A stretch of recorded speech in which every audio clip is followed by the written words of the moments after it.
Jay Crawford, Adam the Bull, Garrett Bush, and so many big names, it would take me hours to say all of their names.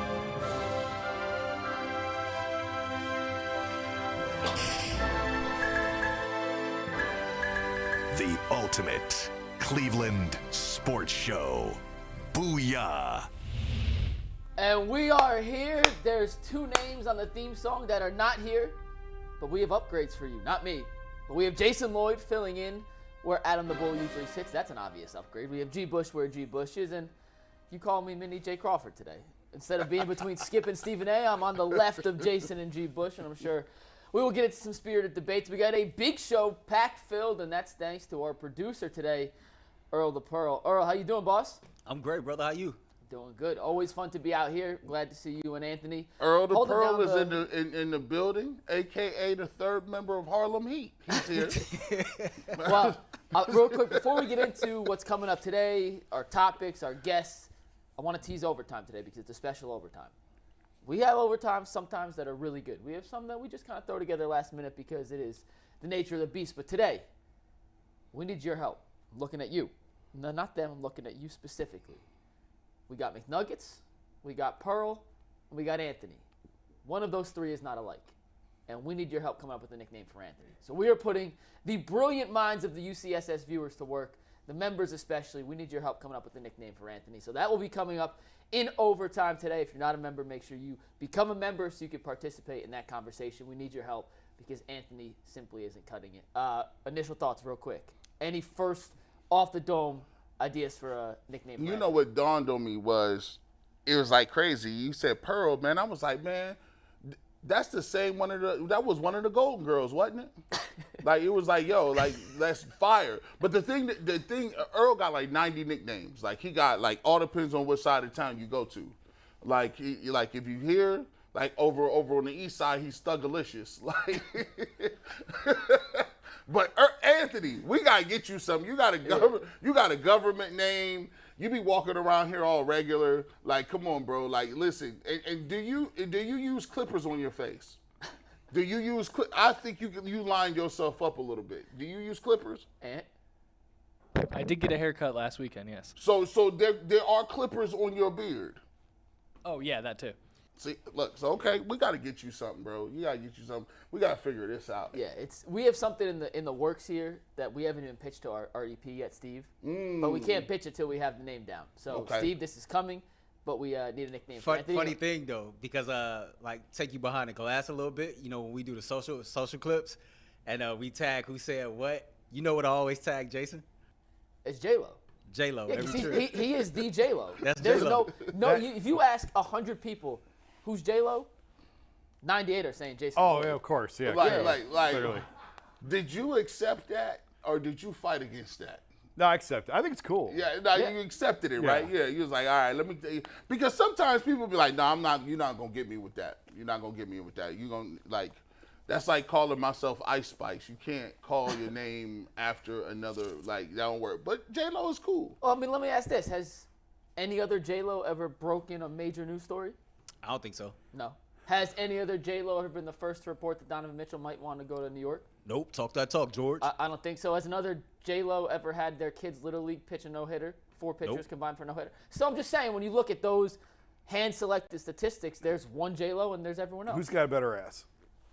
No comment. Bro, I can't get that out of my eyes now, bro. Like, we got to end the show. Is that it? That's crazy, we pack it up, wrap it up. No, for real, we got a jam-packed show for you guys coming up. Earl and Anthony did a phenomenal job putting this together. We're going to talk a little Guardians later in the show. We have a special top 5 from Earl the Pearl, his 5 best NFL players of all time that aren't quarterbacks. So no quarterbacks. Besides that, who is Pearl putting on his list for the 5 best players ever? We have Bucky Brooks from NFL Network joining us at 12. We talked about an article he wrote last week. Grant Delpit was on his all-defensive breakout team. We'll get his thoughts on why Delpit should have a big year, the Browns, and the NFL as a whole.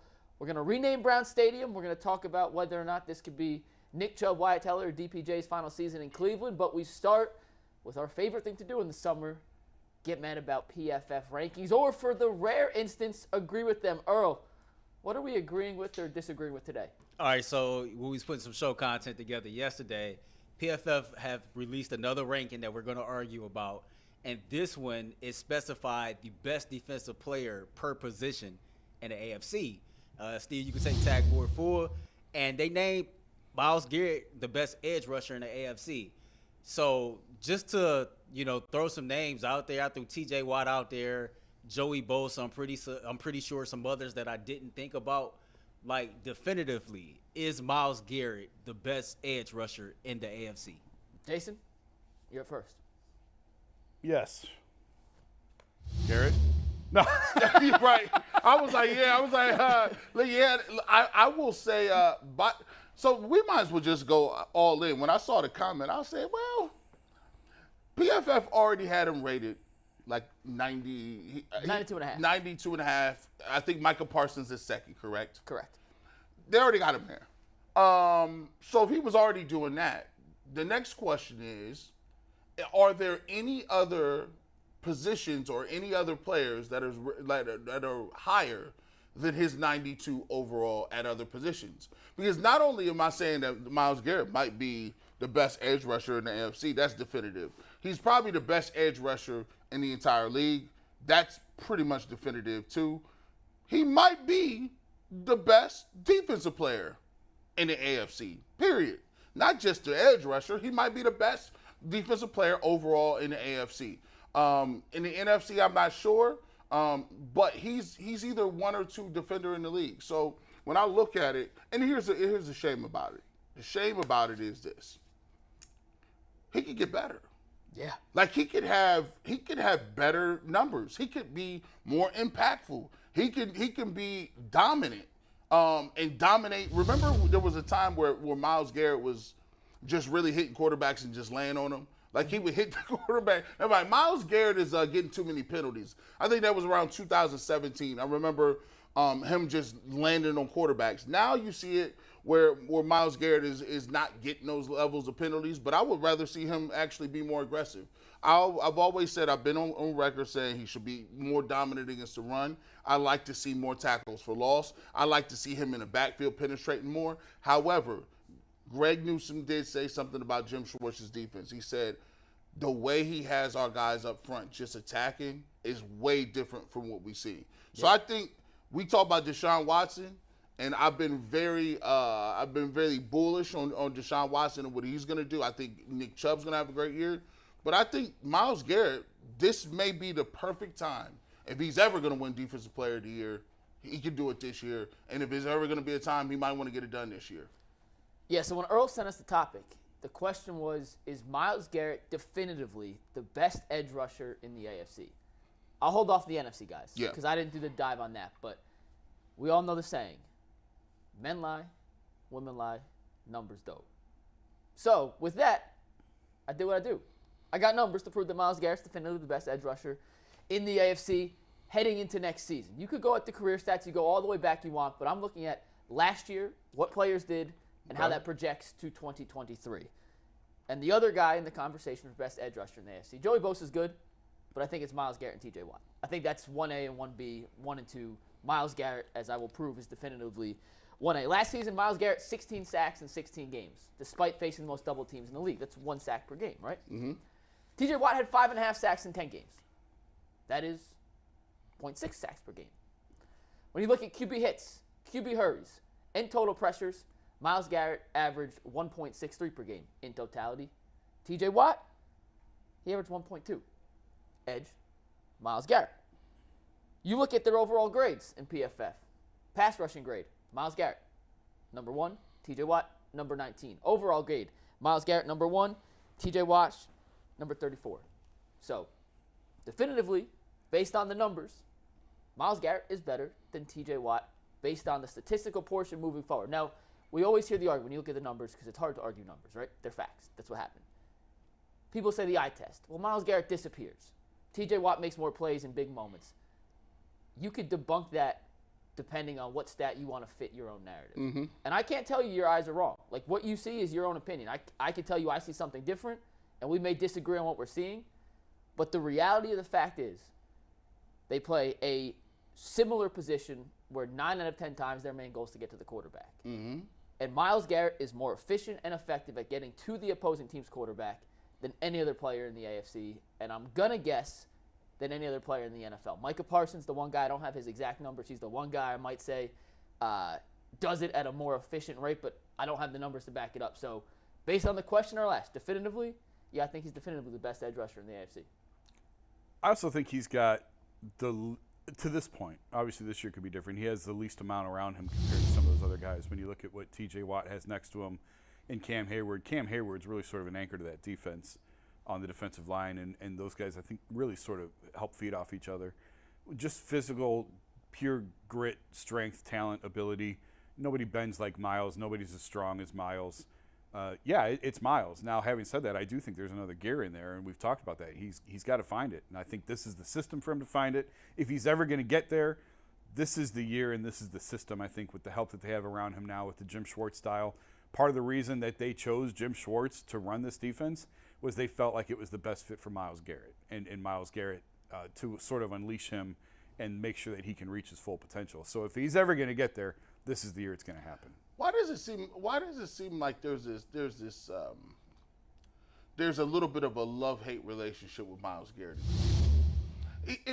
And when I mean love-hate relationship, there's certain players who we love. Like we loved Anderson Varejao, right? Yeah. There's certain players like we love Joe Thomas, right? If you look at the numbers, right, you say Joe. We always talked about Joe Thomas being a perennial Pro Bowler, right? And he'd probably being the first ballot Hall of Famer. Well, if you look at the track record, you look at the trajectory, Myles Garrett is on pace for the same thing. However, there is not some of the same admiration, the adoring, like when somebody says, hey, the Cleveland Browns are a good team, and they say, who do you guys want to put to the forefront? It seems like Myles Garrett is actually like an afterthought. So when you say Browns, you'll say, Chubb. You think Chubb, Watson. Deshaun Watson. Even though Chubb and Watson are not as good as Myles Garrett at what he does. Why is that? I think fantasy football plays a part of it. To the normal, casual fan, you know offensive players because you draft them in fantasy football. Deshaun Watson's QB4 in the ADP average draft rate. He's a second-round pick. Nick Chubb might score 20 touchdowns this year. Got to get him in round 1. Oh, he might be there in round 2 because he doesn't catch passes compared to a guy like Christian McCaffrey. That's what the average fan thinks. They don't look at, and you draft defense as a team. Mm-hmm. You're not, in most leagues, even in the advanced league, Bull wanted to play last year with 2 super flexes plus 2 quarterbacks. Yeah. You play 3 kickers, but you only count it. Like, Bull had these crazy rules he wanted to play. The one thing he didn't even give us was the option to draft a defensive player. So that was even past Bull's outlandish idea of what fantasy football should be, where you have individual defensive player stats counting. So I think it's an offensive-driven league. The NFL, from the top down, pushes offense. Look at the roughing the passers. Look at the defensive pass interference, defensive holding. Every new rule they've implemented over the last few years has been designed to amplify offense and scoring. So I think defensive guys in general kind of get, I don't want to say pushed to the side, but overlooked by the casual run-of-the-mill fan. You think he's underrated by fans? I think he's a product of his own physique. When you look at him and you see, he's a god. He's built. He's just chiseled. The way that he's built, it's incredible. And like I said earlier, the way that he can bend and the way that he can move on the field, and then it does feel, Mike, like you said earlier, like he vanishes at times in games, and I think that's the frustrating part. And maybe it's out of sheer exhaustion, the fact that he's facing so many double teams. That very well may be it. But there's times where you expect him to be more impactful, and he's just not. And I think that's the other gear I'm talking about, and I think that's what you're alluding to, where people feel like there's just more in there to get out. And maybe, I remember, maybe that's unfair, but that's what you expect of the greats. If you want to be the greats and the greatest of all time, and you want to be in that conversation, this is the responsibility that comes with that. I got a question for you guys, because you just brought up something that made me think of Victor one, but I'm going to go basketball reference, come back to football. Mm-hmm. The Spurs win the lottery. On draft lottery night, Adrian Wojnarowski, who never makes opinions, just reports simple facts, said that he might be the most impressive and sought-after prospect in the history of team sports. Chris Broussard, who I think says some outlandish things, said if he's not Hakeem or Kevin Durant, he's a fail. His career is a failure. What were the expectations for Myles Garrett coming to Cleveland as the #1 overall pick. This physical freak specimen, almost never seen before, athletic traits in a body combined with the size and skill he showed at Texas A&M. What were his expectations coming to Cleveland? I don't know. When you talk like in NBA terms in the way that there's always these comps, I don't know that really happens in the NFL because of injuries and for whatever other reason. I don't recall, and maybe I'm wrong, and correct me someone if I am, but I don't recall like he's another Bruce Smith, he's another Reggie White. Like he came here under the presumption that he's this monster physical freak, this incredibly strong guy who is a terror coming off the edge, who has an injury history. That was the thought coming in, and where's the motor? Now the motor's proven to be fine, like his motor's fine, but I don't recall any big like great comps when he first came. So everything that the Browns have done since 1999, even when you talk about the drafts, like it's been overshadowed by the fact that even if you get a guy like Myles Garrett, even if you hit on a really great running back like Nick Chubb, even though Joe Thomas was probably one of the best left tackles to ever put on a uniform, it didn't matter because you just didn't have a quarterback. You just didn't have nothing. Like, so Myles Garrett came here, we were like, okay, we were in the midst of, was we 1-15 his year or was it 0-16? He was drafted in 17. It all runs together. Yeah. He was 0-16. 0-16. I think. Now think about that. So he was great. I think he had almost 7-8 sacks. Past that, his rookie year, he's always got double-digit sacks, right? So think about how he was always good for the start. He was dominant from the start, but it didn't even matter. Yeah. We were so bad that it was like, we didn't have a quarterback. We didn't have any skill positions. So it was very difficult to judge and to kind of gauge exactly who he is and what he is. And to be honest with you, if you go back and look, for the most part, if Myles Garrett was playing for playoff teams, Dallas Cowboys, Bills, was playing for teams that are good, he'd have a different level of stature, right? He'd have a different level of notoriety, even though he's that good now. Yeah, I mean, and Earl, I'll let you hop in one sec, but quarterbacks impact winning and losing 15,000% more than any other individual position on the field. You could be an unbelievable defensive end, and if your quarterback's trash, you're not going to win. We saw that for years. I guess 4 of his 6 years here in Cleveland. So maybe that has something to do with it too. What's up, Earl? Let me toss all this at y'all. First of all, I think I'm inclined to agree with Jason here. I think there is another gear. There's another level that he needs to get to get that respect as the quote-unquote best overall. I feel like the helmet incident kind of holds him back a little bit when you talk about the love-hate relationship. And I also feel like that, there was no player comps, but it seems like to me Bruce Smith is the guy that he's aiming for. It's like that's the ghost that he's chasing. You see Bruce Smith being the one who enters him into the Mad 99 club. You see Bruce Smith being the one who he talks about working with a lot, trying to perfect his game. So all things considered with that, I think you go back to that 2017 draft and the Browns was coming off a 0-16 season. I think the expectations wasn't that high, but any expectation that was there, I think he's exceeded it. Yeah, he's the best defensive end, hand in the ground pass rusher in football right now. And when you draft a guy #1, especially at a non-quarterback position, can you ask for much more than have him being the single best player at his given position? Like I think Earl's right. No matter what the expectation was, there's nothing he's done that hasn't let him live up to whatever bar he was set. And I'll say this, he doesn't have the accolades, but if you want like pass rusher, skill for skill, size for size, strength, ability, bend, rush, the ability to get the ball from the quarterback, I'm going to keep it real. He has, some of the greatest like Chris Dolman is a great pass rusher. Kevin Green is a great pass rusher. Pat Swilling is a great pass rusher. He's been better than them for a long time. And these are gold jackets.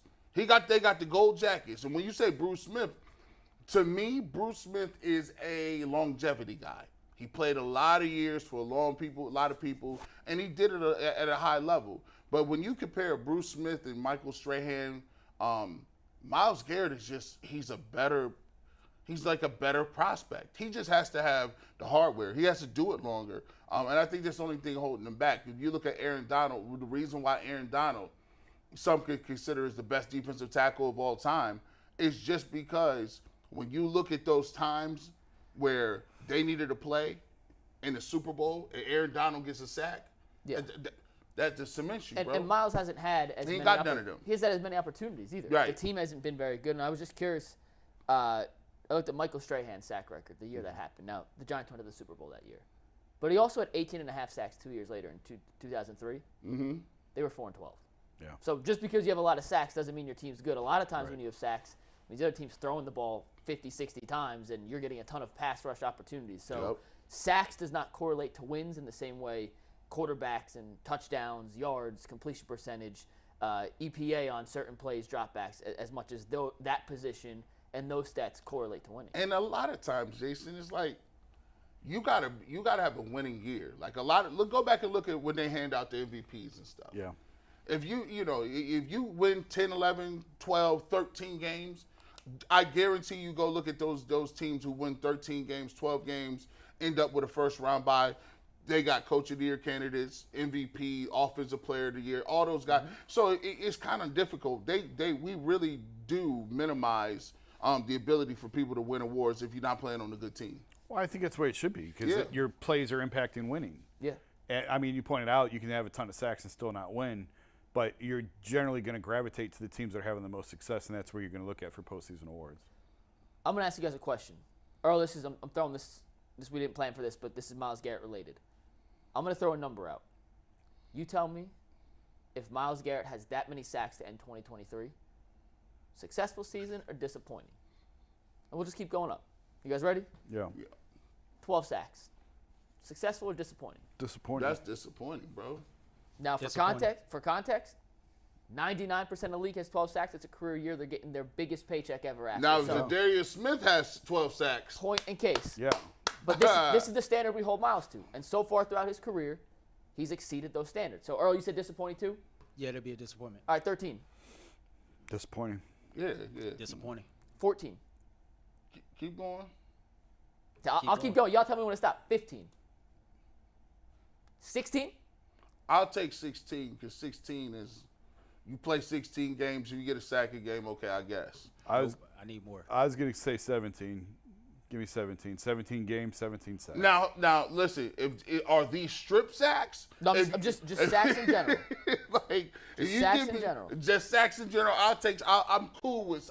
I'm cool with 16, but I would like to get more than that. And once again, just for context, one player in the NFL last year had more than 16 sacks. Yep. One. Now, a couple had 16. Garrett, Hassan Reddick. Those are only two. So 2 players had 16 sacks last year. Hassan Reddick of Philadelphia, Myles Garrett, Nick Bosa had 18.5. So one player had more than 16. And all 4 of us, including Earl behind the booth, so 3 out here in Earl, say if he has 16 sacks next season, essentially 1 per game, it's right on par with what we expect. Yeah. That is how high the bar – and my point is that we have set the bar so high for Myles that it feels like even if he has a great season, he's underachieving. But as to you guys have said, he's an all-time great, has a chance to be an all-time great, and you hold those guys to higher standards. To a different standard. And that's his career high. His career high is 16 sacks. So I guess for me to say 17 is unfair. Because that'd be a new career high. I want 20. To me, here's how you know you're good. When you get up into the 20s, that means like I got counter moves. That means I'm hustling. That means I'm getting off blocks. That means if you get to 20, that means you're just having a special year, bro. Like there's nothing nobody can do about it. And to get to 20, you need some help. Like you do need another defensive end. You do need your defensive coordinator to be able to scheme some different stuff up. And that's why I was excited to see Jim Schwartz, because now I think it's a travesty that JOK is that fast, but they never blitz him. Yeah. Like why would you have a guy that runs like that can change direction, that you can throw into the rush and then have to have them guard that plus on the other end Myles Garrett, plus on the other end another. Like, instead of playing vanilla, I would always have him doing something else. And I think Jim Schwartz is going to have people do that. I think you'll see a lot of different stuff. I don't want to get too caught up also in numbers because I just looked it up. Micah Parsons had 13 and a half sacks. He had less than Myles.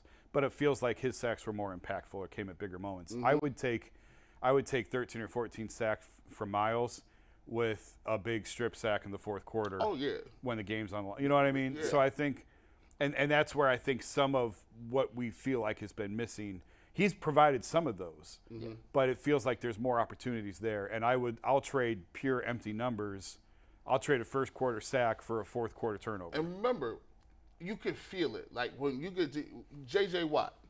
J.J. Watt, the years that he was with the Texans, that he was that dude. Yeah. J.J. Watt was getting 20-some pass deflections in a year. Right. And it would be that. It was like we've never seen a guy knock down that many passes. Like he was just, you know when a guy done got to that level. I look at Strahan. And when they when the Giants played the Patriots. Yep. Strahan, Tuck, and OCU Manuro. Bro, listen, they were. I think Matthias Kiwanuka was on that team too. He was. First round pick. Yeah, they had multiple rushers, but what was devastating was now you had Strahan out on the edge where you couldn't double him, and it just seemed like he was just everywhere that year. It was like, bro, the Giants is just unstoppable. You know, Reggie White had his time. We talk about Lawrence Taylor. Aaron Donald had his time. Michael Parsons is a guy who 13 sacks, but I feel like them is impactful sacks. Yeah. Just you feel them. It's the gravity. You get them in the fourth quarter. I think Chris Jones for the Chiefs, he comes up very big. I thought he had a great AFC Championship game against the Bengals, but you'll know based on how you see the game, it just feels like there's nothing they can do to block this guy. He's everywhere. So there's another level, and I think Myles Garrett can get there. Yeah, Jason made a great point, and I apologize for looking at my phone. I'm looking up a stat. The sack number by itself Can be kind of meaningless. Because there's a very high chance this year, very high likelihood, that Myles Garrett forces a pressure, quarterback, whoever they're playing, rolls out right into the arms of Zadarius Smith. Now, that's not credited as a Myles Garrett sack. That's credited for Zadarius Smith. Myles Garrett may have 15 of those this year and come away with like 11 sacks by himself, and Zadarius Smith has. So I think the team sack total is something to look at. But another number that I'm going to add to our weekly stat graphics and something to look up here. It's on Pro Football Reference. Anyone can look it up. It's not super advanced analytics, but it's something to watch. They do something called total pressures. So it's QB knockdowns, pressures, and hurries. And hurries is how they categorize this is based on a quarterback if he has to throw the ball before he's ready. Obviously, if there's a hurry. Pressures is when even if he doesn't affect the throw, he pushes the offensive lineman into the quarterback's pocket so he can't step up, and then quarterback hits. And they combine those with sacks for a total number. And I looked at it last year. Micah Parsons had 65. Myles Garrett had 60. Okay. They both played 16 games.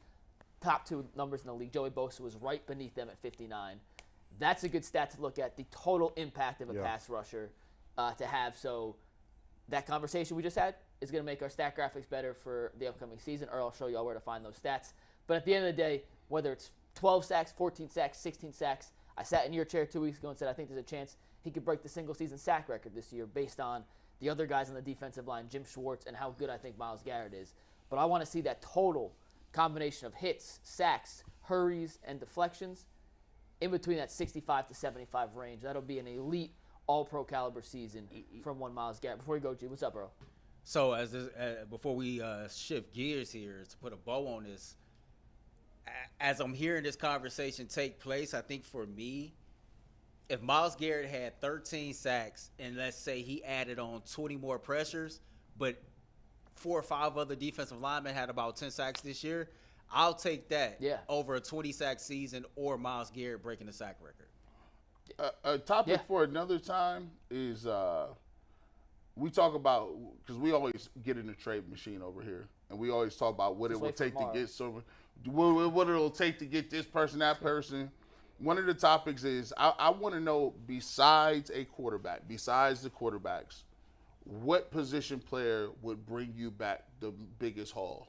And I actually think, if we looked at it, I think Myles Garrett would probably, if you look at it in the league. On the Browns or of any player in the league? Any player. No, like Micah Parsons would get more. How old he's just younger. How old is it, Michael Parsons? Last year was his second year in the league. He's like 12? Yeah. Okay. I mean, last year he was a second-year player last year. Right, yeah. And he's not saying he's better than Myles Garrett. He's just significantly younger. The contract matters. Yeah, the contract, yeah. So, yeah, I would think defensive ends will be in that mix. I actually have it. And Earl, I see you waving. I'll get you to 1 sec. But I have it on my list of topics. What would each Browns player get back in a trade in terms of draft capital? Total speculation, but I think that'd be fun one day. Earl, what's next? All right, so on this loaded football Thursday, there's been a lot of talk in Cleveland over the last couple of months which I don't agree with, that this is Nick Chubb's last year playing for the Cleveland Browns. We've had conversations among ourselves about the salary cap, and eventually the Browns are going to have to make some tough decisions. So I got to thinking, more than likely, who is playing their last season for the Cleveland Browns? Is it Nick Chubb, Wyatt Teller, Donovan Peoples-Jones, or other? G? This is well, I'll look at it two ways. Now the obvious choice is Donovan Peoples-Jones, but I look at Wyatt Teller. Now it may get a little funny because you got two guards that are already making that much money in Joe Bitonio. Wyatt Teller has more injury problems as well. He's also getting around that 30, 31 age as well. So that's a perfect storm for being like you're a cap casualty. I think that if you look at the offensive line and you look at how much they're paying him, I think that they can move a guy in. They feel like maybe it's a Nick Harris. We got DeJuan Jones. We still got James Hudson. We got a lot of guys that we kind of like in that position we can fill in. Now, I think he's roughly making about $13 million, somewhere 11 to 13, if you got the number. Teller? Yeah. This year he's making 15.4. Oh, that's even, well. And next year it's 16.9. And next year? 16.9. And what is the dead money if we cut him next year? It's a dead cap hit of $7.7 million, so you'd save about $9 million. From what I know about the Cleveland Browns, this looks like a John Johnson III move. that 9, 10, 11 move. That anytime you started getting over that 15 million, I'm sorry, we can't do. Donovan Peoples-Jones is going to be a free agent. It all depends on what type of targets he's going to get. Mm-hmm. It looks like all you guys can calm down at home. We're not getting DeAndre Hopkins, so you have your beautiful Donovan Peoples-Jones. You can spoon feed him the rock. DPJ should be happy, but he needs to put up. He would have to be for him to get signed. He would have to be the number one receiver. He would have to get 80 catches for 1,100 yards and about 7 touchdowns for them to sign him. Because I believe that they think, okay, well, is Donovan Peoples-Jones better than what Amari Cooper can give you next year, and they owe him 20? Yeah. See what I'm saying? Jason? Could I go D, all of the above? Because I think it's likely that all three of them are playing their last season. I can't believe you took I was ready to. Oh, is that? I steal your answer? No, you go. Okay. It's not my answer, but I was going to make the point of how that could happen. I think it's a big year for Wyatt. He didn't have a very good year last year. I think the calf played into that, the calf injury. So there's a lot of pressure on him this year because of the cap number. Because, I've said it before, when you're paying your quarterback $50 million, it's a luxury that you can't necessarily afford to pay your guards, $35 million combined. So you're going to have to make a choice there. And Bitonio's been so steady. Obviously, Wyatt's younger, but Bitonio's been so steady throughout his career. I don't see how you make that move. DPJ, I think a lot of that depends on Cedric Tillman and what Tillman looks like. If you think that there's a path for him to have an expanded role going forward, that could easily be Donovan's last year. And I do tend to think that this is Nick Chubb's last year in Cleveland. Really? Yeah, I do. For cap reasons and for everything else, and for the fact that this is a Deshaun Watson offense going forward, I think you could easily make the case that all three of these guys, it's their last year in Cleveland. So DPJ is the right answer. This is of the question of Chubb, Teller, DPJ, who's most likely they're playing their last season in Cleveland. DPJ's the answer. He's not under contract next season. They drafted Cedric Tillman to be his replacement. Before any of the DeAndre Hopkins stuff out of the question, We come in the day after the draft, that Monday after the draft, I guess that'd be April 30th, all saying they just drafted DPJ's replacement. He's going to learn for a year, sit, and then take over his spot. So Tillman filling in for DPJ, regardless of what else they do in the receiver room, makes the most sense cap-wise. To Teller's point, you could save about, what was the number, $9 million if you cut Teller? Mm-hmm. Now, if Teller plays like he did in 2020 and 2021, you could talk yourself into playing guard $17 million. He was the number 1 rated guard according to PFF in 2020, the number 5 rated guard according to PFF in 2021. You can't pay a guard that kind of money when he's ranked 18th like he was last year, Right. or 51st like he was in 2019. It makes no sense. He is the second highest cap hit of any guard in the league this year, and the 8th highest next season when extensions to Quentin Nelson and other top guards, Chris Lindstrom for the Falcons, kick in. So based on that, he could be a cap casualty. And you talk about the money. This has nothing to do with Nick Chubb, the football player. However, his cap hit next year is $16.2 million. If they cut Nick Chubb, they save $12 million. He only has a $4 million dead cap hit heading into 2024. We just saw the Minnesota Vikings. Dalvin Cook is still a very good player, a top-tier running back. He's probably, 4 to 8 in the league, depending on what you value in a running back? Because they didn't want to pay him $14 million, and they thought they could get more from Alexander Mattison for $4 million and use the other $11 million they're saving elsewhere to make their team better than they would paying Dalvin Cook $14 million. So Nick Chubb, based on the money, could be a cap casualty. Y'all It crazy. just makes sense. Like, Y'all crazy. it's not anti-Nick Chubb. Y'all It's crazy. just y'all crazy. they have to pay a lot of players a lot of money, G. Somebody else ain't getting no money then. That's That's all fair. it is. That's Like fair. you not getting allowance then tomorrow. Like there's certain players, and I don't usually ascribe to it. Andrew Berry's a money guy, though. There are certain people who just are on the squad. There are certain people when you go to the park and you got 4 dudes with you, and you said, my man's is coming. He's coming from across town. I only need 4. He's automatically on the roster. All right, I got to ask you a question then. Let's say we had the conversation yesterday. Nick Chubb, you said he could be a 2,000-yard rusher. You said he's going to end up with 1,500 yards and 17 touchdowns yesterday. Then he goes into next season in the last year of his deal. Yeah. He's probably going to say, I want to be paid. I don't want to play my last year of the deal without certainty that I'll be We there can longer. rework that. You going to extend him? We can rework. Here, listen, Nick Chubb, to me, there are very few backs who ever get to this. I could probably name maybe 1 or 2. Nick Chubb, to me, I would tell him, look, as long as I own the Cleveland Browns, Nick Chubb is on the roster. He will retire Cleveland Brown. He will get his number retired. He will get his jersey retired. At the end of the day, there's two running backs I respect like that. It's Jim Brown, and then it's Nick Chubb. Because at the end of the day, Nick Chubb offers me something I can't buy. Like, let's be clear. Yeah. Our quarterback has not. If we had the culture thing figured out with the quarterback, heck, when you look at who wears the C's, Nick Chubb wear the C, Joe Bitonio wear the C on offense, not the quarterback. And I don't think that changed next year.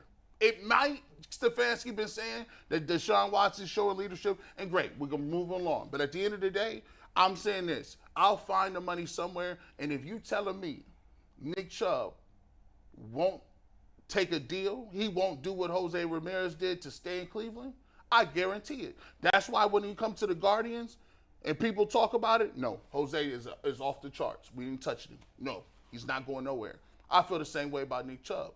Earl, what do you think? Nick Chubb is the epitome of everything that you want in a player playing for the Cleveland Browns. When Kevin Stefanski and Andrew Berry took this job, what did they say? They wanted guys that were smart, tough, and accountable. And Nick Chubb fits the definition of all 3 of those bullet points, right? I don't and then disagree. we talk about, we just did a segment on the core 5 players.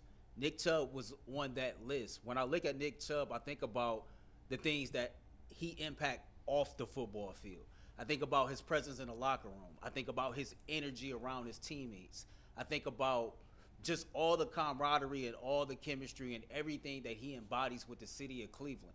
Nick Chubb is one of those dudes that I think is a very special back. I'm talking like Adrian Peterson, LaDainian Tomlinson type of special. Yeah. And this will probably be my first big bold prediction on the Ultimate Cleveland Sports Show. At the end of the season, Nick Chubb is going to get a contract extension.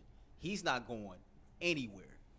I don't disagree. Well, I don't agree with the contract extension part. I don't disagree with anything you said before that about Nick Chubb being an all NFL elite future Hall of Fame running back, that he is the epitome of what you want in a Cleveland Brown, the epitome of a person, the epitome of a football player. Jay said if he had 53 Nick Chubbs, you win a Super Bowl. I tend to agree with that.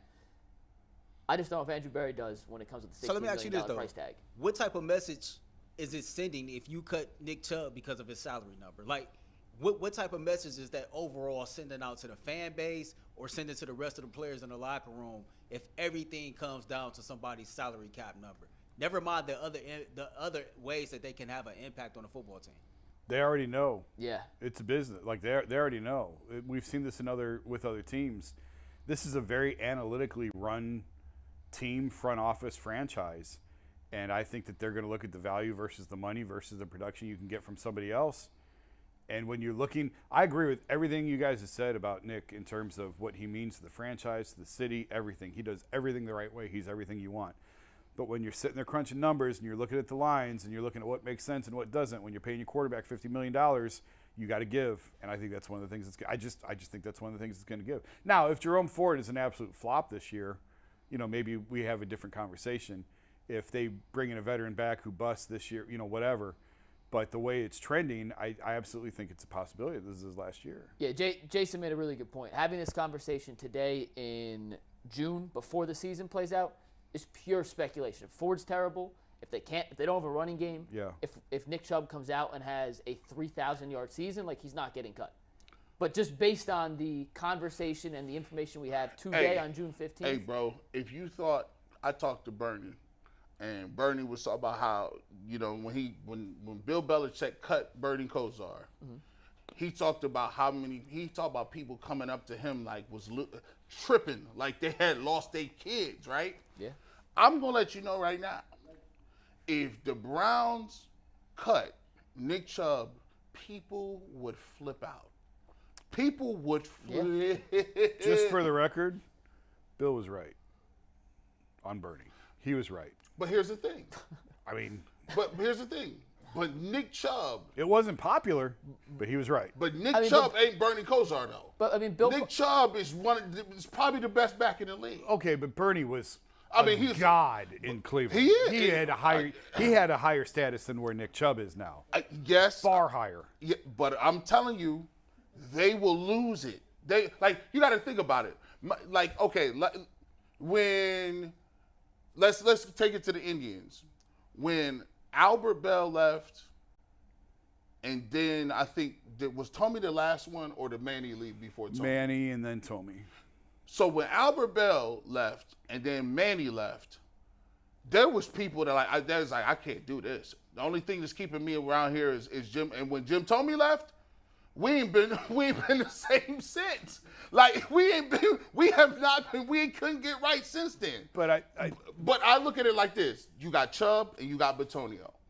To me, that I go to them and I say, look, we value you like this. We value you like Joe Thomas.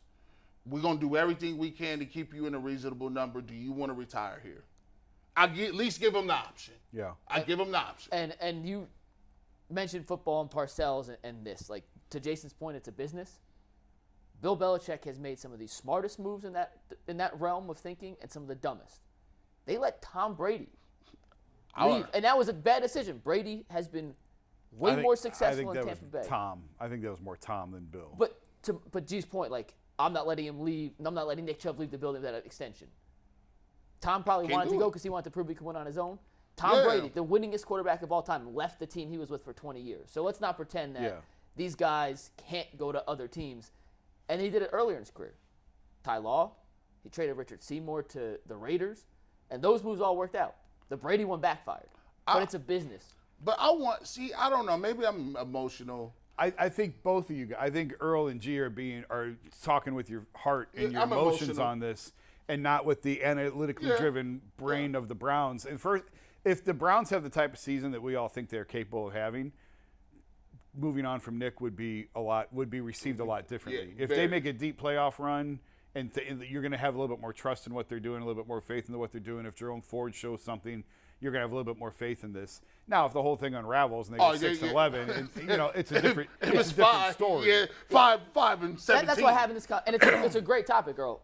But this conversation could change 15 times Yes. between June 5th Yes. today and when any decision has to I be just made. think that the whole league has told you that they don't value the running back position, and now you're asking one of the most analytically driven front offices to overpay for one of the most underrated position, undervalued positions. The Cowboys won't bring back Zeke Elliott, who is not on the same level as Nick Chubb at all, but has meant as much to the Cowboys in the last 6-7 years as Nick Chubb has here, for $2 million. So they won't bring him back for $2 million. So let me. Here's why, and Earl, maybe you could speak to this. This is why I'm emotional, right? I look at the AFC North. I look at the AFC North as our own little world, like because we got so much history with the Browns becoming the Ravens, and obviously you got the Steelers and the Bengals is right in your backyard. To me, when I get emotional, when I be like, when you think Munoz, he ain't playing with nobody else. He's Bengal. Mm-hmm. When you see Ray Lewis is like, no, I'm hanging it up here. Yep. Ogden, Ed Reed, they made it where like, yo, and then like even Big Ben, Roethlisberger get his send off. He get his parade. He get all of that. He got to, announce it. So when I look at the other places, I'm like, man, Pouncey is another guy. You look at these guys, they Hall of Famers. They had that jersey on forever. And I'm looking at my squad, and I'm like, man, I want you to do right by our stars. I want you to do right by the people that we covet. I know it's emotional, but at the end of the day, you can make the money work a little bit because Nick Chubb don't care about the money anyway. You don't. They all care about the money. A little bit, right? Listen, it can't get disrespectful. Is there a number out there that yes. works? Okay.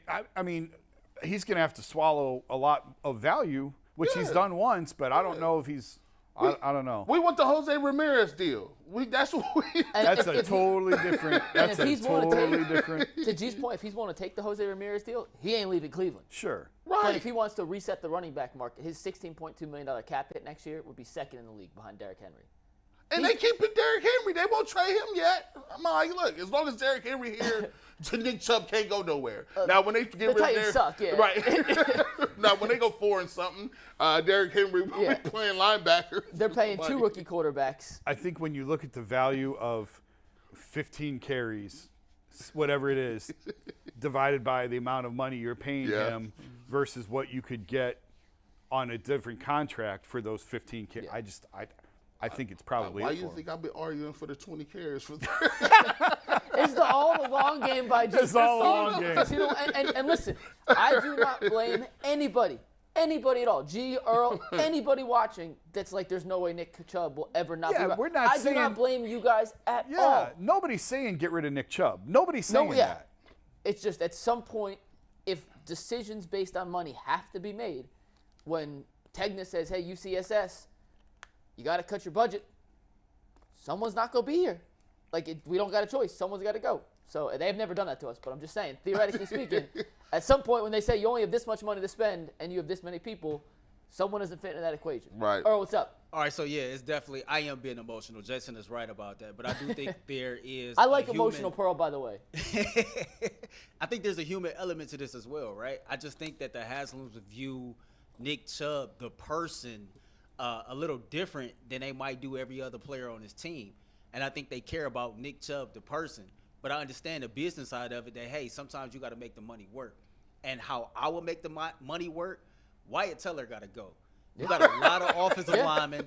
You got a lot of versatility on the offensive line. Yeah. And you got an offensive line coach that's damn good, right? That's a sacrifice. So if I know I got Bill Callahan as my offensive line coach, I still got Pochich. I still got Nick Harris. I still got James Hudson that's developing. You drafted I just drafted DeJuan Jones, right? I just believe all the versatility on that offensive line, I think they can be coached up, and that's where you'll be able to save your money at. But mind you, we're talking about cap hits and age and this, that, and the third. Yeah. Joe Bitonio was older than Wyatt Teller. They both making around the same amount of money, and nobody here is saying that the Browns is going to use him for a cap casualty. Yeah. I mean, listen, there's going to be decisions made. You can finagle the cap as much as you want, and you can kick the can down the road as long as you want. at some point, you do have to pay the piper. You look at the Rams this year. You look at the Vikings in particular. The Vikings gave us Zadarius Smith for essentially nothing because they didn't want to pay him $10 million. They are fielding trades for Danielle Hunter and still a very, very good pass rusher. Why? Because they don't want to pay him. They just cut Dalvin Cook, the same position as Nick Chubb. They could pay Tomlinson. They could have played, money matters, and at some point you got to pay the piper. Earl, we got a fun topic next. What's up? Yeah, but before we get to that topic, man, let's get this PCC read in. We did a couple poll results. Ooh. And as always, man, PCC, looking for a job with career advancement and great benefits. PCC Airfoils is a lead manufacturer in Northeast Ohio. All locations of PCC Airfoil in Eastlake, Menor, Whitcliffe, and Minerva are hiring right now at all positions, and they started at $18 an hour. So go get your full benefit package, paid time off, signing bonuses. Apply right now at precast.com/careers to learn more. So we got a couple polls out here. Anthony put a poll up on the YouTube channel, whose last season isn't in Cleveland, with Chubb, DPJ, Teller, and all of the above being the options. And 51% says is DPJ's last season in Cleveland. That's the right answer. But who came in second? Anthony, who came in second? I could also, while they look that up, I could also make the case that DPJ's back. If Tillman looks like there's nothing there, and Donovan has a great year, and Cooper, there's a chance Cooper's the guy. And Watson finds a rhythm with DPJ, I could easily make a case that Donovan's back.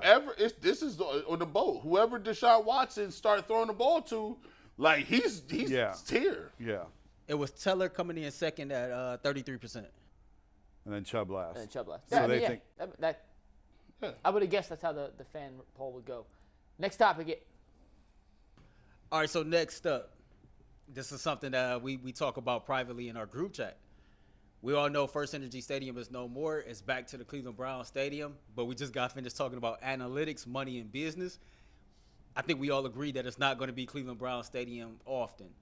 For much longer, should I say. So if you were given the job to rename Cleveland Browns Stadium, what would you name it and why? You've kind of given your thoughts on this topic, Jason. So I'll let you start because I have a bunch of them, and some of them are terrible. Some of them are decent, but I'm going to throw them out there. Well, I didn't take this in the let's have fun and get creative way. I just took this. Earl texted me a few weeks ago and said, what do you think it's going to be? And I said, some variation of Pilot Flying J, whether it's Pilot Field or Flying J Arena, but stadium or whatever. And here's that. It's one piece of footage we have of Jimmy walking through the owners' meetings. It's not on NFL property, which is why we can use it. That's funny. Had I known, I would have shot a video for you guys at the owners' meetings on my iPhone of him walking by. Yeah, we need just some so more. we could some more. spice it up a little bit. There's a reason Rocket Mortgage Fieldhouse is called Rocket Mortgage Fieldhouse. It's because Dan owns them. And for me, it's too natural. Now, if Jimmy wants, he certainly doesn't need the money, but if he wants to sell it out to Progressive Field, obviously not them because they have the baseball stadium already, but someone like that, you could do that. But it just makes too much sense to me to be Pilot Flying J Stadium or Pilot Stadium or something along those lines. G? This is very easy. The Cleveland Browns have now started a renaissance. They have a new logo, a new dog logo, more intimidating. I think they need to couple the stadium name with the logo as well as the atmosphere. We are now reenacting the dog pound. There are no children allowed sitting in a dog pound. No kids. You got to be, listen, it's just like gambling and smoking tobacco. 18 or over to sit in the dog pound. Show your ID to get in the dog pound? Got to show your ID. It gets real rough down there. And what we're going to do, naming rights, if you got a bunch of dogs and you want to name your stadium, nickname the Pound, what better way than go do that than sign up with a company that endorses all types of pets? Here's what we're going to do. This company, PetSmart. PetSmart, $7 billion in revenue. So they got the bag. The bag is there. PetSmart, $7 billion annually, 56,000 employees, right? Look at this. PetSmart Stadium, or PetSmart Field, PetSmart, whatever you want to call it. But guess what? We all know what it is. It's PetSmart Stadium, a.k.a. the Pound. And we unleash And I need dogs in the kennel. I need dogs, actual dogs, all types of dogs in the kennel, and they're going to be there for the game.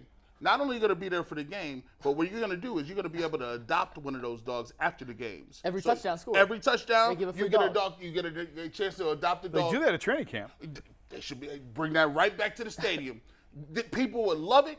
People would get a kick out of it. And on top of that, if you are in the dog pound, we give out 50% coupon on gerbil food and all parrot food as well at local pet spots. Where the hell did gerbils come from? How the Shout out, gerbils get shout out into to the this? rodents. Shout out to, because it's for the smaller kids. Now, the smaller kids can't have no dogs. You see gerbils, rabbits, things like that. Ferrets, only ferrets are sold at local stores. We got it at our apartment store. We sell ferrets. Okay, I thought I went in some different routes here. I did not expect there to be gerbil food teased up here. So, G. Bush, way to go. There it is. What's up, Myles? He over there. He's like, y'all put me on. Myles Jason the Lloyd got Gopher. my seat again.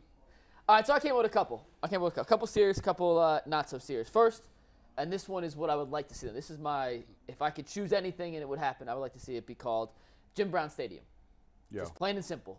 In honor of the greatest player in franchise history, in honor of a guy who made tremendous steps forward in the civil rights movement, a guy who is not only an elite, amazing, one-of-a-kind football player, but seemed like he also was a monumental figure in society You as see a what whole. see what you did? See, chat, you understand? McNuggets went emotional. He got them. He really came emotional with the Jim Brown. That's the only thing that could have wiped that down. Just wait for the rest. I see you. Okay, I see you. so that's my real one, and I think if you're gonna go flying Pilot J, like is he gonna make money off that because it's his own company? I don't know how It's that. the publicity for it. Well, a publicity, but if he's not going to be getting the $1 billion naming Yeah. rights, well, you might as well name it after Jim Brown, because essentially by naming it after Jim Brown, you're getting the same amount of money I back. think the problem, because I've seen this before, I think the problem with naming it Jim Brown Stadium, you can't come back from that. Yeah, You you're right. can't change your mind in can't sell 20 it, years yeah. and sell it. Fair. Once you do that, you Fair. do that. But All right, stop bringing logic, to this, Jason. Don't- no, you can make it Jim Brown Field. Yeah. You can name the field just Jim like Brown Field. Mile High at Empower Field at Mile High Stadium. You can just, like, the turf itself is Jim Brown can Field. be Jim Brown Field. It's like the Okay. Broncos, because the Broncos, it's Empower Stadium, but it's Mile High Field. Yeah. Smart. I like that. See, do Jason too. logic, good. All right, here are my other options. Not so serious. Do not clip these. They're not serious. But first, how about the UCSS Thunderdome on the lake? I don't care if the Can we Browns, pay the naming rights? I don't care if the Can we Browns afford hate them? us. If they don't want to help us get guests, name it the UCSS Thunderdome. I would love that. Second off, we got the Muni lot. How about the Muni Field?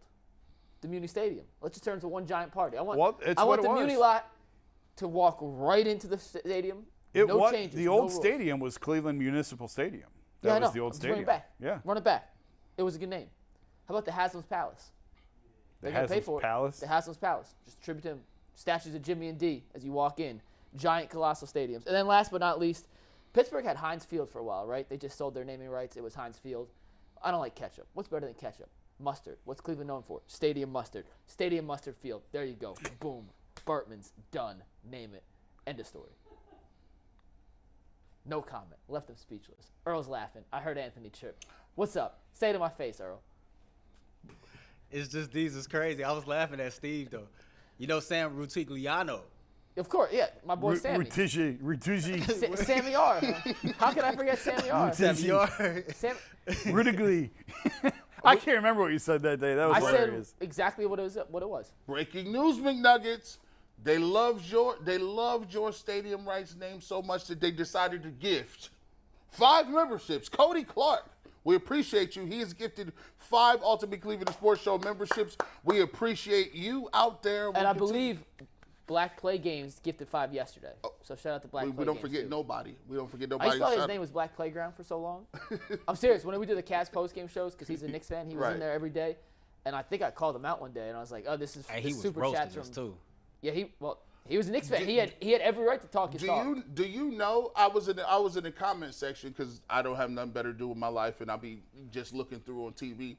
I saw in our Donovan Mitchell conversations that there are people that only watched our show because the algorithm suggested it when we were talking about the Knicks, and now they came over there to hate on us because we were delusional, and then afterwards they continued to watch and still subscribe because they're like, you know what?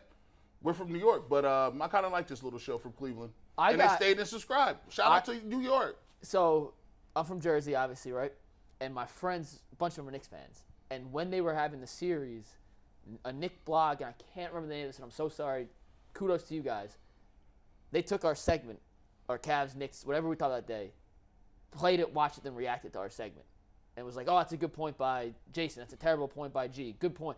And they, broke down our stuff. And I forget which blog it was, but it was pretty cool to see that a blog in New York that has a decent following. They had 10,000 followers on Twitter. It wasn't a nothing number. But was literally watching us. They're like, hey, this is pretty objective, fair breakdown and preview of the series.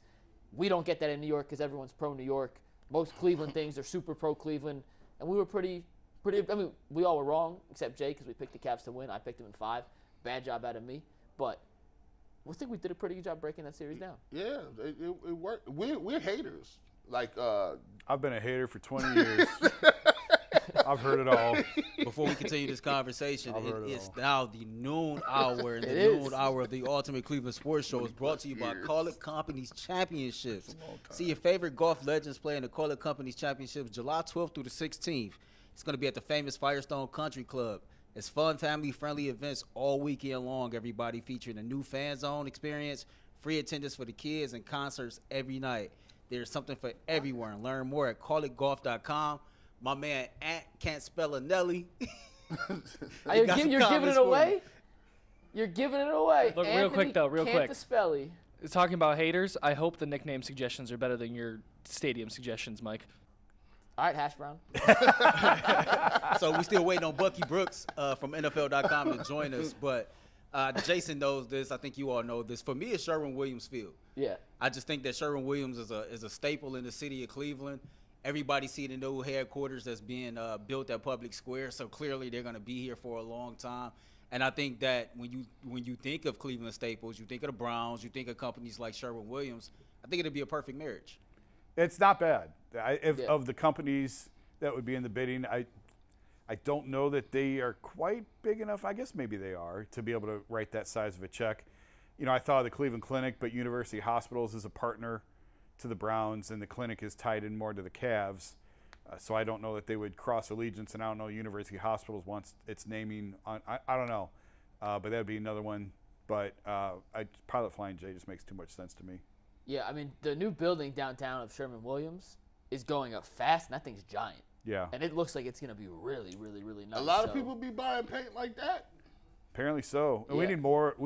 So need many more of it. times, yes, when I talk to business leaders, when I talk to even sports executives in this town, like, that's what we need. We need more companies to bring headquarters here, to bring jobs here. And I was talking to Jimmy and Dee about that at the owners' meetings a couple months ago. And he kind of laughed and said, well, I don't think we're bringing Pilot here. But they have done quite a bit in the business world in terms of trying to help Cleveland. We've talked about developing the waterfront and everything else like that. But how is it that I don't even see a flying Pilot, Jay, in nowhere in Greater Cleveland at all. I saw him all the time in Tennessee, and I know he's a Gas stations? Yeah. Yeah, they're around. I don't never see him in Cleveland. Yeah. There's one. I'll look it up. One right by me. Really? Yeah. I've never seen one of them. That's crazy. I seen one going to New York one time. The closest one's 16 miles away from WKYC Studios, which is downtown. So It's probably the one by me. Do you in Richfield? No. I thought there was one. Maybe I'm mistaken. I thought there was one in Avon. Is Avon closer than 16 miles? Oh, yours is on Colorado Road? Yeah. 20 miles. Oh, okay. So the second There you closest go. one. So There you go. do you And there's one in Burbank and Seville. you feel like say for instance like if him and D wanted to go in there, can they just like get coffee and roll out without paying, or Probably. Yeah.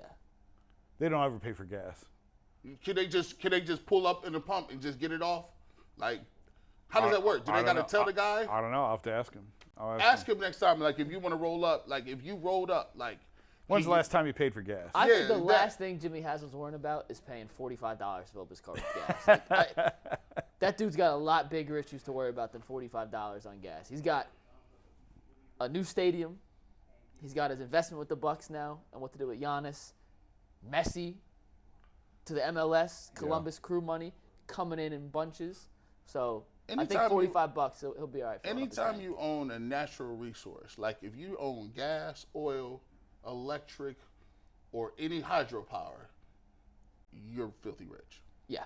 Jimmy Haslam fits in that category. And the next guest who we're bringing on now is filthy rich when it comes to knowledge. It is NFL.com's Bucky Brooks. Bucky, thanks for taking some time to join us today. How you doing? I'm good. How you guys doing? Great. We are doing good. Appreciate you joining us here on the Ultimate Cleveland Sports Show.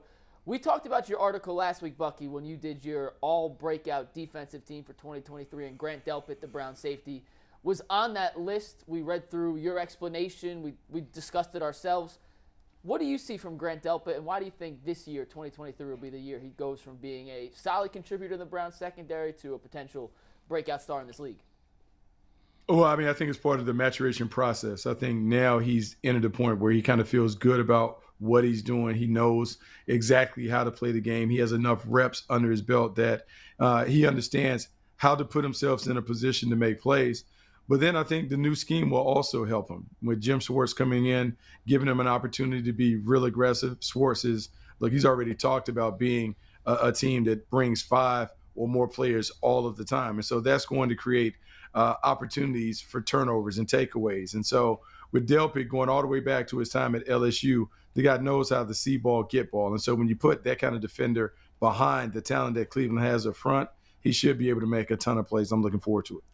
You know, Bucky, one of the things that we were talking about on the show a couple of weeks ago was, you know, at the time when Deshaun Watson, if you go back and you rewind the clock and you go back and you look at his trajectory in the playoff game where Patrick Mahomes comes back from the huge halftime deficit. At that time, Deshaun Watson was looked at in that same stratosphere. He was looked at as a guy who has some of the same characteristics, some of the same traits, and thought about he had that same upside. You fast forward to today, and now it seems like there's a perception because of the 6 games and the layoff that he does not have that same ability to get back to that point. Where do you think his trajectory is in terms of making it back to the place where he is mentioned in that top 5 type rarefied air in terms of quarterbacks? Well, one, he certainly is a top 5 talent. He's been a top 5 talent since he stepped in the league. His last season in Houston, he was outstanding. And on a 4-12 team, and he put up like numbers that you don't typically see from a guy who's quarterbacking a losing squad. Taking the year off certainly hurt because he had to work through the rust. Missing 10 or so games last year, the suspension hurt because he couldn't get in rhythm in a new offense, in a new scheme. But I would say the biggest part that probably hurt Deshaun is the fact that, and I will equate it to when LeBron James went to Miami and everyone was mad at LeBron after the decision. And LeBron tried to play the role of the villain. LeBron had never been in that role. He had always been beloved. Well, Deshaun Watson enjoyed a similar plight. This is a guy that has always been beloved by the community wherever he was. Having to be caught up in the situation that he was in, the hate and the vitriol that he was getting from the outside. Look, man, it's hard for someone who's never had to deal with that kind of hate to play in the midst of that. I was in Jacksonville that first preseason game when he ran out and he was booed. He's never had to deal with that kind of stuff. I think now he's probably more comfortable in his own skin where he can kind of refine and rediscover who he was as a person and player. And I think we'll see a better version of Deshaun Watson now that he has kind of worked through some of that stuff. I want to ask you about Myles Garrett. We spent about 20 minutes talking about Myles at the start of the show, and it just feels sometimes like there's another gear that he has to get to, or is that being unfair to him because he's such a terrific player already? Nah, look, I've seen this firsthand. So when I was working with the Carolina Panthers, we had Julius Peppers. Yeah. And Julius Peppers was one of the best pass rushers that you could find. But we always wanted more because he made the game look so easy.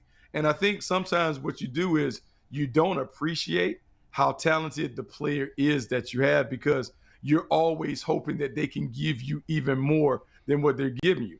Myles Garrett is a superstar, much like Julius Peppers was. And so the thing that you're talking about, I mean, I'm looking at the screen, he has 16 sacks. Yep. And we're talking about what else could he do? Yep. I just think sometimes when guys are so talented and they make it look so easy, that you feel like they haven't completely emptied the bucket, well, maybe he's just that talented, and maybe he is just able to get his business done without exerting the kind of energy that it takes others to do half of the production, half of the performance that they're able to give. That's a great point. And Bucky, we were talking about Myles earlier. We were going through the numbers of where we thought it would be a successful season or a disappointment in terms of sack numbers. And we all sat up here and was like, well, if he doesn't get 16, it's a bad season. It's a disappointment. We look around the league. And that's insane. One guy last year had more than 16 sacks. Nick Bosa had 18 and a half. And that's just the bar he set for us. Speaking of bars and expectations, though, we here in Cleveland, and I know we come from a fan perspective, think the Browns roster is supremely talented. One of the best top to bottom 53-man rosters in the league when they end up making cuts and coming at all the different position groups. There's only one that I think we look at and say it might not be at least league average or better. From an outsider perspective, do you think Cleveland has one of the more talented rosters in the NFL top to bottom? Oh, yeah. I mean, I think that's been the thing. And I think that's why everyone was a little surprised and perplexed last year when it didn't kind of play the way that we thought it would play out. The suspension certainly was a part of that. But no, the expectations in my mind are that the Browns will be one of those dark horse contenders that emerges. We've seen it the last couple of years. We saw Jacksonville kind of rose up. We've seen it in previous years where the Cincinnati Bengals came out of nowhere and became a Super Bowl team. The Cleveland Browns should be in that kind of conversation. When you look at the talent that they have offensively, from the offensive line to the running back in Nick Chubb to the playmakers they have on the outside to Deshaun Watson, if he returns to form, they have enough offensively to get it done. But I think the defensive part is where you have an opportunity to take this team from good to great. And what Jim Schwartz is able to do with the people that they have. Za'Darius Smith picking him up was a huge get because now you have a veteran presence opposite of Myles Garrett, someone that kind of understands how to play the game, someone who's going to buy into the stuff. We heard the stuff get sideways a little bit with Jadeveon Clowney. Well, now you have a defensive front line that can do it. Secondary's loaded. You have playmakers at the second level. So, yeah, this team should be a team that you talk about 10 or 11 wins at a minimum based on their talent. And then it's about putting it together, getting hot at the right time, and playing great football down the stretch. You know, when we look at the AFC, we talk about the roster and how great the Browns roster looks on paper. However, you go down and you look at the other AFC teams, and, I mean, I've never seen a collection of quarterback play. Like, I mean, you look at from the top of the, you know, the food chain with Patrick Mahomes to even guys that you're looking at, you know, with Derek Carr and guys like that are very capable of winning games and putting up numbers. Just right now in context, how good is this quarterback, you know, class and quarterback, you know, conference in totality when you're talking about the AFC? It's hard, man. It's tough. It is going to be tough because it's an arms race in the AFC. When you think about the quarterbacks that are just there, we can talk about Pat Mahomes, Josh Allen, Joe Burrow, Justin Herbert. Trevor Lawrence is there. Somewhere you got to throw Aaron Rodgers in the mix. Tua Tagovailoa, when healthy, has been in that conversation. Russell Wilson is expected to bounce back under Sean Payton. We talk about Deshaun Watson. I mean, we're talking about everywhere. There are all these quarterbacks. And so, man, the gauntlet that you have to run through to climb to the top of the AFC is tough. And you not only have to have a quarterback, but you got to have the playmakers and the defense to go with it. So, yes, it is a very competitive deal, a very competitive landscape. And so everyone who's kind of predicting who's going to be whom is really hard to see because when we play it out, I mean, it's crazy. And I didn't even mention Lamar Jackson. That's how crazy it was. I didn't even mention Lamar Jackson. So just think about all of those quarterbacks that we're running down and how, man, you got to be in line. If you don't have a quarterback, you don't have a chance in the AFC. So when you mention all these teams and all these quarterbacks, somebody's going to fall. Somebody's going to not meet expectations. Is there a team in your mind in the AFC that is most vulnerable to disappoint? I would say like the hype around the Jets, I would be careful. I would be careful because you have an older quarterback, a quarterback that's 40 years old. Yeah, a couple years ago he had back-to-back MVPs, but last year he wasn't a world beater. And the only thing that I would say is with the Jets haven't been to the playoffs in 12 years. It's been a long time since we've seen the Jets on the postseason. And so when Aaron Rodgers comes over, yes, he can give that knowledge and wisdom and expertise, but if they need him to carry them, I don't know if he's at that stage. So I'll worry about the Jets being celebrated as a Super Bowl darling. you might want to go easy. They need the rest of the team to come up and make sure they hold their end of the bargain, not so much on Aaron Rodgers. Well, you know what, the area where I love watching you most is you do an excellent job of breaking down the NFL draft.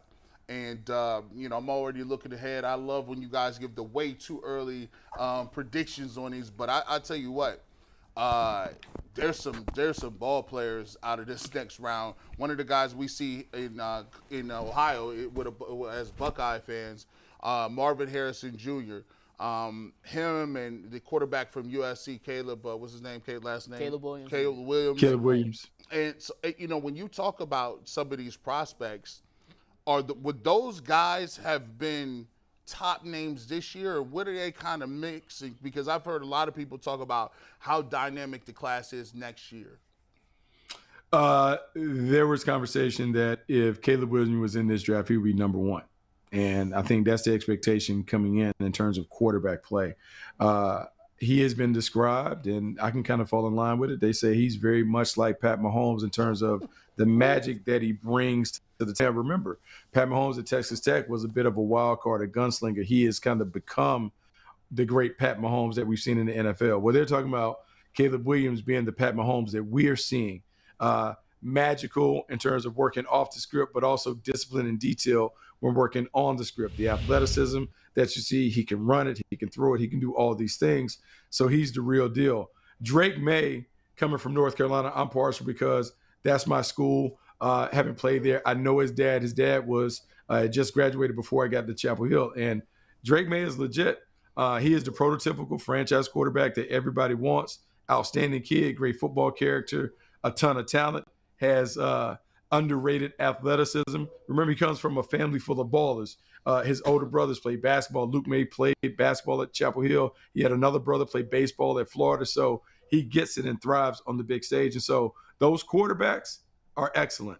The wide receiver, Marvin Harrison Jr., man, I don't even know what to say, because when you think about the players that have come out of Ohio State, the wide receivers in particular, I mean, they have produced A-level NFL players. Well, Marvin Harrison Jr. may be the best one that we've seen come out of there. You can talk about the pedigree with his Hall of Fame dad, but he's different than his dad because he has supersized physical dimensions. He has playmaking ability. He has done it in a major way already. This year should be fascinating to watch him continue to grow. Man, people loosely talked about him being a top 10 last year when you just laid eyes on him. Maybe he's the next wide receiver that we go into the top 5. For anyone out there who doesn't know, and I just learned this right now, I didn't realize Drake May was Luke May's little brother. Like Luke May, the guy with the game-winning shot in the national championship for UNC. I didn't realize that was his little brother. Yeah, that's his little brother. I was this minute old when I found out. For anyone out there that doesn't know, Bucky, you played in the league for 5 different teams. You had 2 stints in Green Bay. You were a defensive back. And we had Greg Newsome, the Browns defensive back, on the show earlier this week. And he talked about the scheme change between Joe Woods last year, Jim Schwartz this year, how Jim Schwartz has him playing in all these different roles. He didn't like playing in the slot last year because he was essentially a run-stopping guy, and he's more of a pass coverage guy. From your experience in the NFL, how much can a defensive coordinator, and schematically speaking, change the way certain players are utilized, especially in the secondary for a guy like Newsome or Denzel Ward or Martin Emerson Jr.? I mean, it can matter a ton. It depends on the philosophy of the coordinator. Look, man, this game is about players, not plays. Your job as a coordinator is to take your players and put them in the best spot where they can make all the plays. And so whatever playbook that you bring to the table, that's great. You have to take the scheme that you want to use, but you want to make sure that you're enhancing the skills of the talent that you inherit. And so when I look at the secondary and Denzel Ward and Newsome and those guys, like, talented enough to do a bunch of different things, whether it's man, whether it's zone, playing inside and outside. Sometimes for high-end players, you got to challenge them in a different way. And if you give them a little more ownership, it makes them respond at a higher level. And so I would assume, because Jim Schwartz has been around great players for a long time, he's going to challenge those guys to kind of up the ante a little bit, put a little more on their plate, maybe have them take some ownership in the play calls, some automatic front end coverages where based on the formation or the team they're playing, they may check the certain things upon sight. So that allows the players to have more ownership, and normally you get more buy-in, you get better production. Bucky, I'm just wondering, obviously it feels like there's a lot of pressure on everybody in Cleveland to win this year. Kevin Stefanski, Andrew Berry. There could be a lot of changes if this thing goes sideways. Around the league, what's the view of Kevin in terms of a head coach? I've become sort of the Kevin apologist. I really like him. I think he's really good. I think he's gotten the most you can get out of the quarterbacks he's been given. But I'm just wondering the temperature of him around the league. How is he viewed? I mean, I think everyone views him as a solid coach. Obviously, you can't have the success that he had early on without being a solid play caller and organizer and those things. Now, what everyone wants to know is, does he have the ability to take a talented roster and make them a great team? That is hard because you can have all these talented individuals, but can you get them to play together? Can you keep them in line? Can you make sure that everyone's getting the ball when they need to touch it? Is Nick Chubb getting his touches? Amari Cooper? What about David Njoku? That's a lot to manage as a coach. And then when you're the coach and you're the offensive play caller, do you have enough about you to also pay attention to what the defense is doing? And so in the role that he's at when he's the offensive play caller, he needs an experienced defensive coach so he basically can have Jim Schwartz be the head coach of the defensive side of the ball. So now he can focus his sights on making sure that the offense is operating at a high level, and then he comes back and kind of manages from afar. And so sometimes, man, as a young head coach, a new head coach, it takes you a while to figure out, here are my strengths as a coach, here are my weaknesses, make sure that I have my staff comprised of enough guys that really enhance my strengths and kind of minimize some of the weaknesses that I may have as an overseer. When you're talking about roster building and turning great players into a great team, they're going to the Greenbrier in West Virginia for a week or so at the start of camp. How much of that is hokey, silly, and how much of that can legitimately help the culture? It can legitimately help because what you're trying to do is eliminate the distractions. And so we all love our families and all that other stuff. But what you want to do is, as you're building the team, you want guys to have to spend that time together 24/7, being around each other, figuring out how people tick, having those intimate conversations in meeting rooms about your why. Why do you play the game? What is it bigger than just the check? Can you get everyone to kind of buy into this stuff that you were trying to do in a high school level, but now you're doing it with pros and you're doing it with grown men? And so sometimes you want to get away from everything so you can go back to the essence of why you play the game and why you're putting the team together so that guys can play for one another. Because if they're willing to play for one another, that connectivity, that continuity, that chemistry can lead to a lot of success. You know, Bucky, we look at traditional offense. Kevin Stefanski, a lot of 12, 13 personnel, tight ends, and we ran the ball a lot. And I think that was because it worked to the skill set of what we had, Jacoby Brissett and then Baker Mayfield prior to that. Now that the offense is going to be a little more wide open, there's this natural progression to think that Nick Chubb in the running game will be minimized. However, you know, when you do have, you know, a passing quarterback, we think that the run game can help the quarterback, but also a good quarterback can help the run game. How could you know, Nick Chubb be folded into this offense, and what does Deshaun Watson mean for a running game that may have lighter boxes because of the threat of the run with Deshaun Watson in his arm? You know, so it'll be interesting to see how Kevin Stefanski plays this out. So if you go back to the essence of what Stefanski is, he is a loose disciple of Mike Shanahan by way of Gary Kubiak, where if you go back and look at Gary Kubiak, they're going to run the football. They're going to run the football. They're going to hit it with outside zone. They're going to stress the defense. They're going to complement that with bootleg and misdirection, play action to get shots. And so even though this offense may appear to be more wide open, is deeply rooted in the run game and play action. And so if they're at their best, I think you will see a mix of some of the stuff that San Francisco has been able to do with the run game and how they're able to get the ball to the playmakers on the outside. You'll see some shot zone stuff where they try and push the ball down the field while everyone is kind of lured to the line of scrimmage to deal with Nick Chubb. And then I think they will play a pick your poison game. Do you want to deal with Nick Chubb or do you want to deal with Deshaun Watson? But early in the year, opposing defenses are going to test Deshaun Watson to see if he's all the way back. If he can show opposing defenses that he's all the way back, then later in the year, you'll see Nick Chubb get loose. But early, look for teams to really challenge Deshaun Watson and see if he can return to the player that he once was. And if he proves that, then you'll see Nick Chubb go crazy at the end of the year, racking up 100-yard games. Bucky, we got 2 questions left. The first one comes from our producer, Pearl.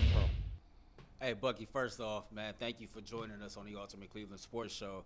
You know, we professionals around here. We don't do fanboy activity, but I got to give you your flowers. You're one of my favorite analysts, man. I have a lot of respect for your work. I can see the passion. I can see the integrity that goes into everything that you do. So it's an honor to have you on our show.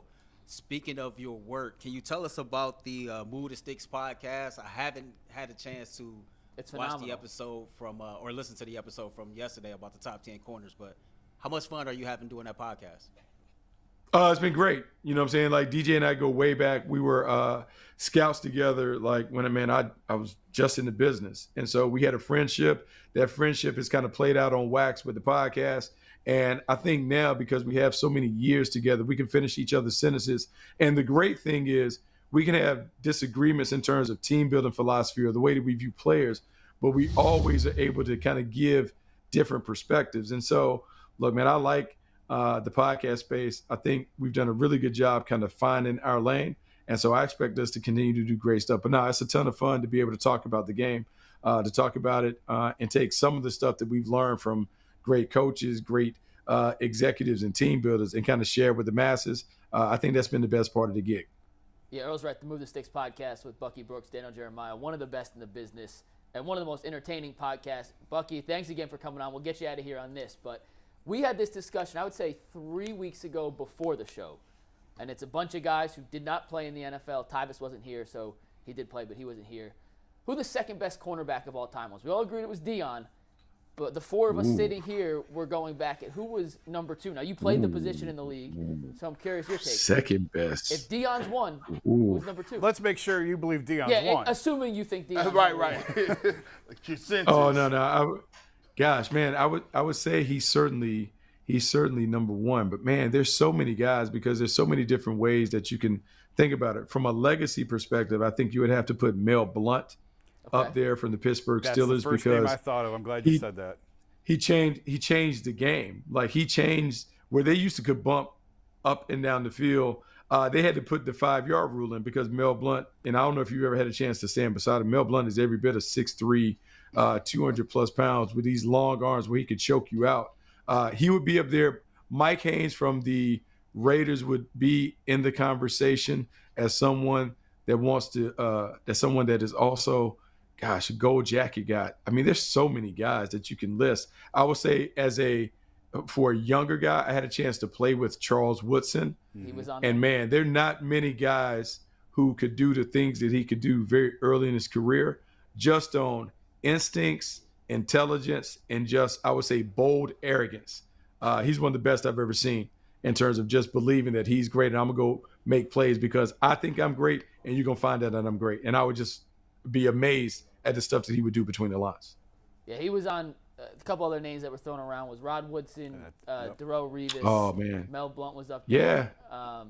We had fun with the conversation. And Tyvis, who's not here today. Tyvis was clearly on the list, Yeah, right? well, we have a guy in the show. He rotates in. Well, do you remember Tyvis Powell? He played at Ohio State. He was the national. I do. I do remember. Twice a week here. Do you remember your scouting report on Tyvis? Because we'll definitely tell him. Please tell us you were. In his mind, he was the number 1 overall prospect in the class, and he was a travesty he went undrafted. But I wish that I could pull out an old report on Tyvis. I don't have a report, but it's funny because here's the thing, and I can agree with Tyvis. We are always legends in our own mind as the years get away from when we play. Like it is always great. The only thing that brings you back to reality is when you watch those old highlights and you look at those big old shoulder pads and you're like, you know what? I might not have been as sweet as I thought, but I'm going to let people think that I was a great player back in the day. Yeah, Tyvis, we have that's his national championship MVP trophy. Yeah, in studio. In studio. He doesn't let us forget that. In studio. Yeah, so Tyvis is a great guy. Unbelievable. Yeah. That's unbelievable. Yep. That's an unbelievable flex. I'm gonna bring my trophy and drop it. And just left it. Unbelievable. Yeah, It's like I don't even need this. I got replicas. This is just one of my trophies. It's like his business card. He's on 2 days a week, Bucky. We do 5 days, 10 hours a week. He's on 4 of the 10 hours, but we cannot do a show without his trophy in the background. Bucky Brooks, the legend. Thank you for coming on. Appreciate the you, man. Bucky. If you ever want to come back, Hey, man, thanks for having me, It was guys. an honor. Thank you, man. Hey, appreciate you, man. Thanks so much for having me on, guys. Awesome. Thank you, Bucky. Man, he's great. He's phenomenal. He's great. I've read a lot of his stuff. I listened to the podcast. Obviously, some podcasts have video components. I'm sure theirs does. I haven't seen him much on camera, but He got a as well spoken as anyone we've had on, that was awesome. And you know what I like about him the most? Like, Keeps it real. He's a player, right? But I respect anybody that can go from being a player to then putting themselves back in the game and saying, I want to learn to be a scout. Yep. And then I'm not just gonna say I'm a player. I know what I'm talking about. So he learned to be a scout. Then he's an analyst. Learned to get the TV game, podcast game. You know that's very impressive because a lot of people feel like they can just skip ranks and not do. He's put the work in, and you could tell because the way he talks about these is just off the top, just like a computer. And some of the insight, like your question about Myles Garrett and his referencing back to Julius Peppers, like it's one thing for us to sit up here and say, hey, we've seen these all-time greats. For him to be on the coaching staff watching it, and for him to say, Julius made it look so easy, we always just thought there was more. Right. Like that's essentially what we were saying, but Right. I didn't know how to word it that eloquently. Yeah. Well, I don't want to say this earlier because of the bingo card drink. I'm going to mention LeBron. Even though I don't ever mention LeBron, everybody else brings him up to me. This time I will mention him.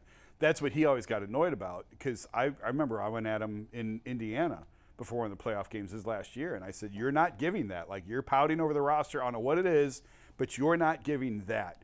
And I know it when I see it, and you're not giving it in this series. And he said, it's because I spoil y'all. Like, what do you want from me?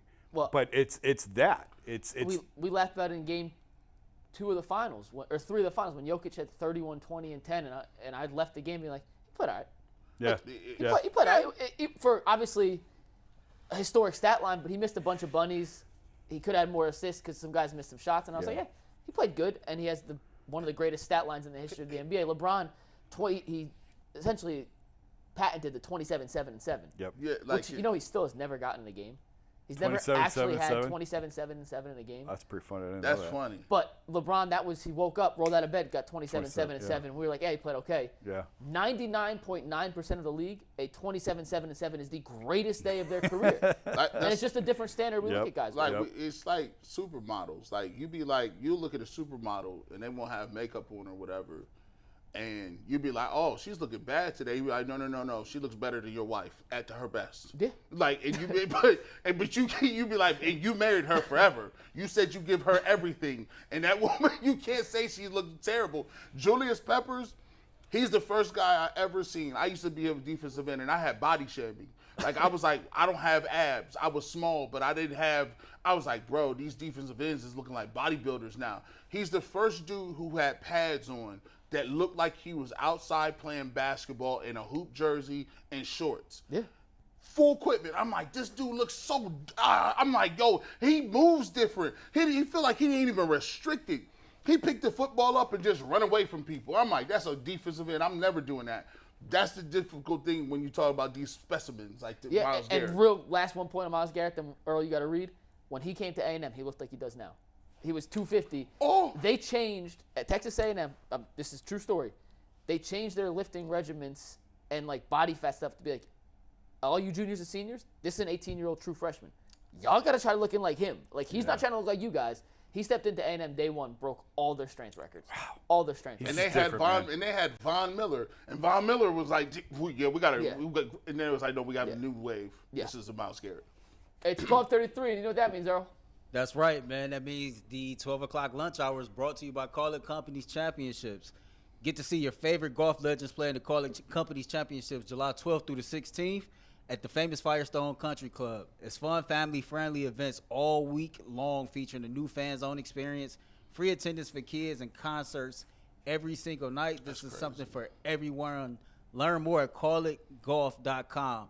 And, of course, before we talk Cleveland Guardians, this portion of the show is brought to you by the USFL. Make sure you get out there. It's only a few games left.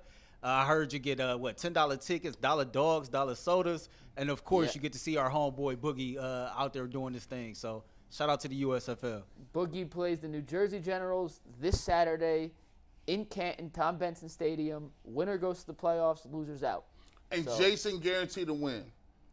According to Jason What is Lloyd, up with G and this guaranteed win? Guaranteed the dub. Painful transition here, but if we're guaranteeing something, is that the Guardians offense, after looking really good for 6 days, is going to come back and just go completely MIA. It was an ugly game in San Diego last night. They lose 5-0. The Guardians had 5 hits, all 5 singles, no extra base hits. They gave up 3 home runs. Who wants to start? And there you have it. Then, other than that, part of this also, I think, San Diego is supposed to be one of the best teams in the league, and I think they're finally playing better. They're starting to feel themselves a little bit. I think they've won 5 of 6 now and 7 of 10, and they are playing better. Waka was good last night, although let's not make Michael Waka out to be. He's been good this year, but he's not great. Yeah. So it's frustrating to watch these guys right now. There's no question. Just when you think they get their legs under them, they snap an ankle again. So I watched about 5 innings of the game yesterday before I passed out, and then I was looking at the box score this morning. And the top 4 hitters in San Diego's lineup, and this is why we expected them to be really good this year, and they've been very mediocre. Fernando Tatis, Juan Soto, Manny Machado, and Xander Bogaerts. Not bad. I'm going to repeat that. Fernando Tatis, Juan Soto, Manny Machado, Xander Bogaerts. That's crazy. All those guys are $300 million players. That's not a joke. They're literally, those combined are $1.2 billion worth of offense. They hit 3 home runs. Their first 3 hitters, leadoff, second, third, all hit a home run yesterday. The Guardians hit 5 singles. The Guardians' offense is like playing with fire. Sometimes it'll work. You're going to burn yourself a lot of times. And at the end of the day, I'm not sure how we can say this time after time, day after day, week after week. Winning without power in the MLB in today's day and age is insustainable. It can work for a week. You get hot. We saw over the homestand. Naylor was hot. Brennan was hot. Jimenez was hot. Jose was hot. Naylor was scorching hot. And when you have a bunch of guys get hot, they hit a bunch of singles, doubles every once in a while, you can score some runs. But in totality, over 162 games, it is not a sustainable formula to win. You know why this is great?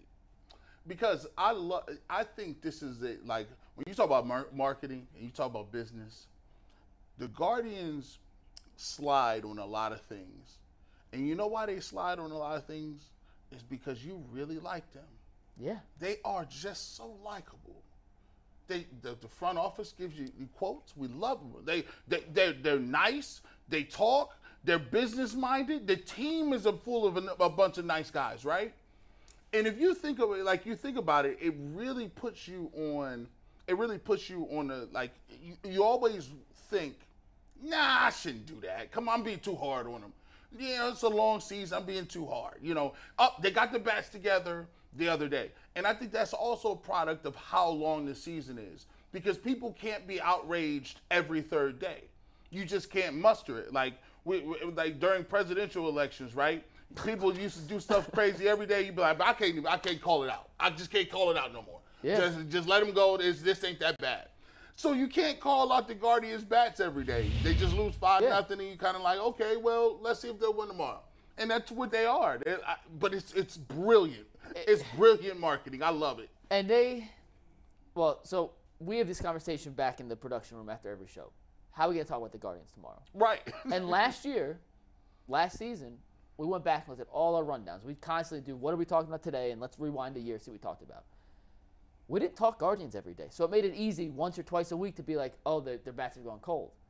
We had Deshaun Watson and that whole saga.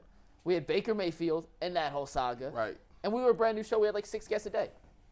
And we were like, oh, yeah, that's how we got through all this Guardians day-to-day talk. That's what because we didn't talk Guardians every day. And now I feel bad for Zach Meisel. I feel bad for the Guardians beat writers.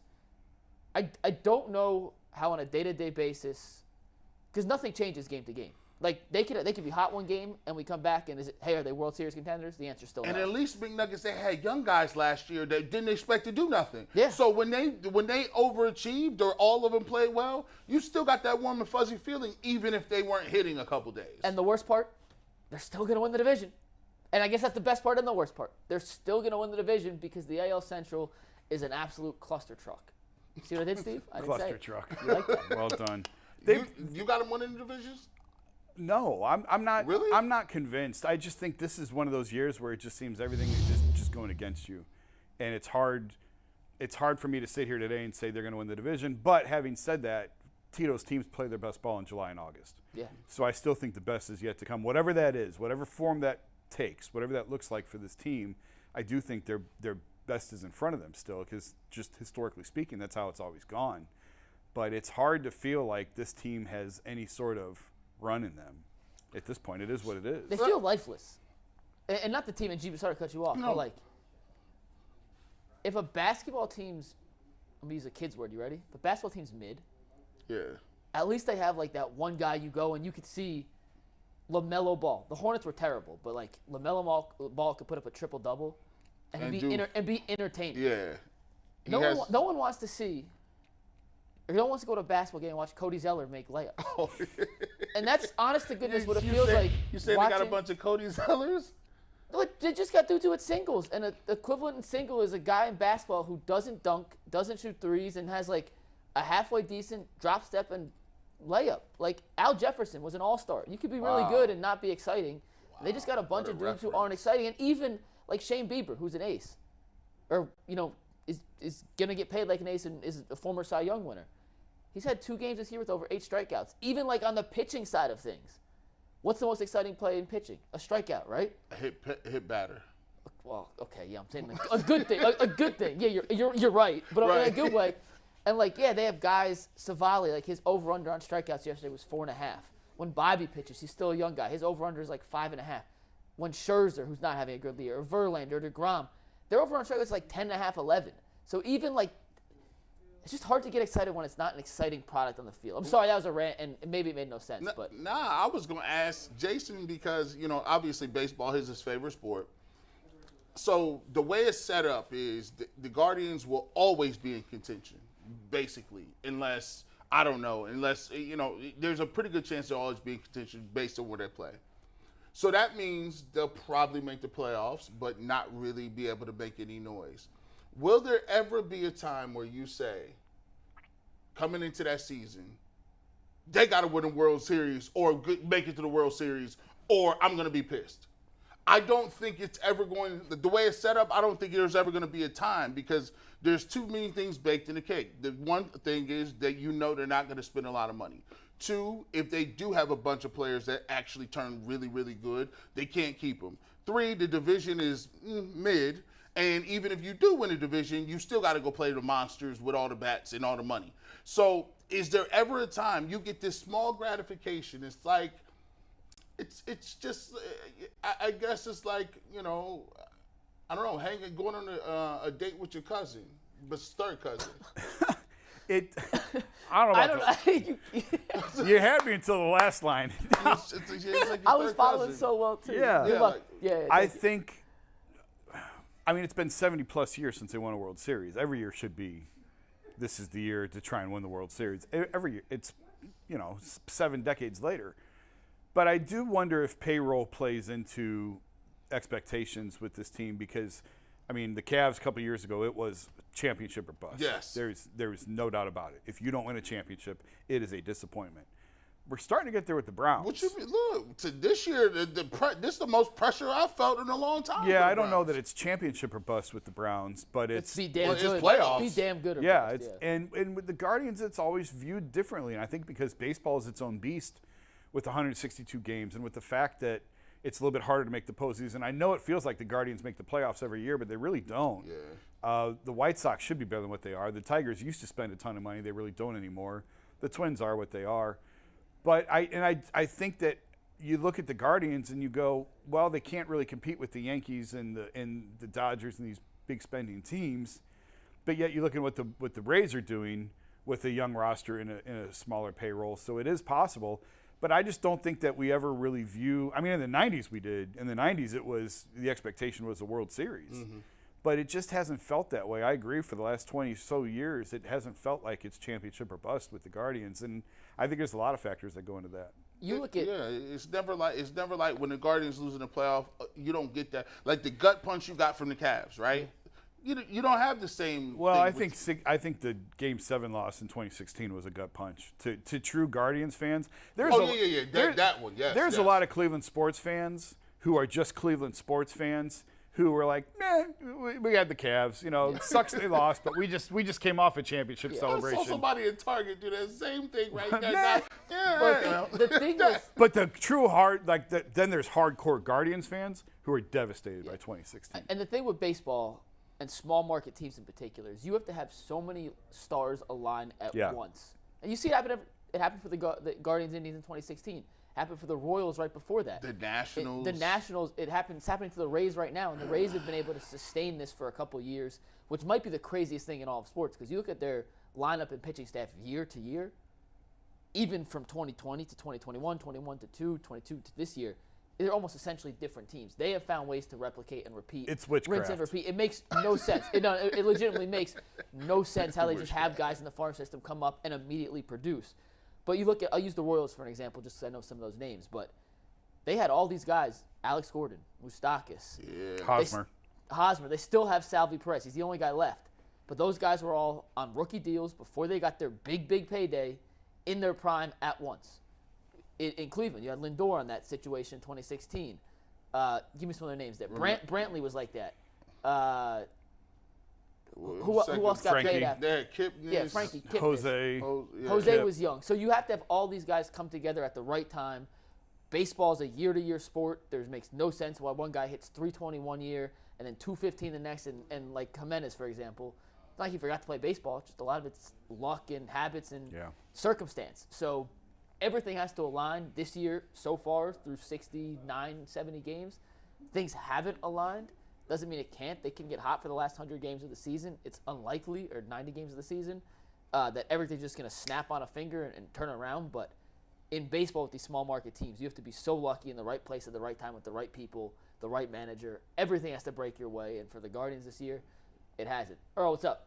So while y'all were out there discussing the Cleveland Guardians and the San Deigo Padres, me and the UCSS family and Anthony, we back here having some fun, paying it forward. I want to shout out Phil, KR Thunder, Cody, and Grand Dog. We have had 16 gifted memberships, and the chatter is having fun, trying to figure out who's going to pay it forward to next. But Cody is putting the UCSS staff on notice. Earl of Pearl is the only one who's gifted memberships from the team. So yeah, we gotta have a chat about that. We gotta have a chat about that because there's some timing stuff that we've talked about that you're forgetting here, Earl. Cody, he will not be the only one, just timing wise. Earl, gotta have a little chat. It's more to come. Stepping out of line here. Come on. Hey, and listen, man, listen. It's more. But to we come appreciate here. everyone out there doing it. Y'all are the best. We appreciate the members. It's more What to we're come gonna here. do? So we're gonna holler at Jay and get to garnish some of his wages. And get some memberships. Jay need to sponsor 200 memberships in the chat. You guys. But speaking of memberships, He did not read the email this morning, Earl. You're killing me, bro. You're killing me, bro. Well, we appreciate y'all. Just keep coming back. That's all we ask for. But speaking of memberships, here's our video to let people know what they get when you become a UCSS member. Attention, all Cleveland sports fans. Are you tired of missing out on exclusive content and behind-the-scenes conversations? The Ultimate Cleveland Sports Show has got you covered. For less than $2 a month, you can become a Starters tier member. You get custom emojis and badges that other people don't have. Or upgrade to the big-time coaches tier. For less than $5 a month, you get all the exclusive overtime content, things that those other suckers are not getting. Don't miss out on the Ultimate Cleveland Sports Show experience. God, I love Earl. Oops. Oh, my goodness. I have no idea what's going on. I'll tell y'all, hey, Earl's the best. We love the Pearl. Anthony Canispelli can't spell, but he's the best too. And I'm watching that promo, and do you guys remember Bull's beard? Yes. Bull has transformed in the last, we filmed that 3 months ago. In the last 90-ish days, 90 Day Fiance? Yeah. You almost not. You, of course, you know. Yeah. Bull's gone through like 7 different looks in 90 days. Yeah. He went from like the scraggly scruff to the full-on beard Yeah. to the porn stash to Yeah, I the clean remember, shave. yeah. Now he's back It's like to the Baker, scruff. shaving 3 times a day. Yeah, shaving all your weird facial hair. He had the Unabomber going. Yeah, that joint. Matter of fact, he died the other day. Unabomber? Ted I Kaczynski. totally missed that. Yeah, Unabomber died, bro.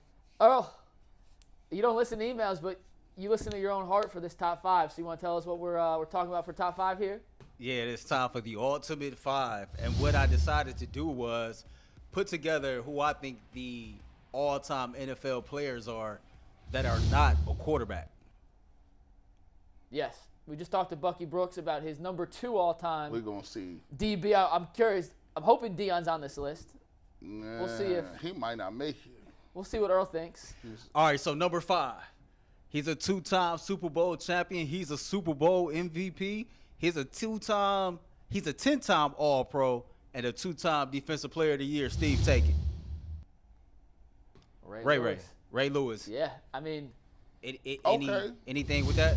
Okay. I all I'm saying is, and I love Ray Lewis, but when we had London Fletcher on, Earl, you came at us. You're like, look, his numbers are just like Ray Lewis. No, Is London Fletcher number 4? No. So this is what we doing for the last 10 minutes of the show. Got it. Just say it. Just say it. You know what it is? What a pull. I totally forgot about that. Cleveland Love.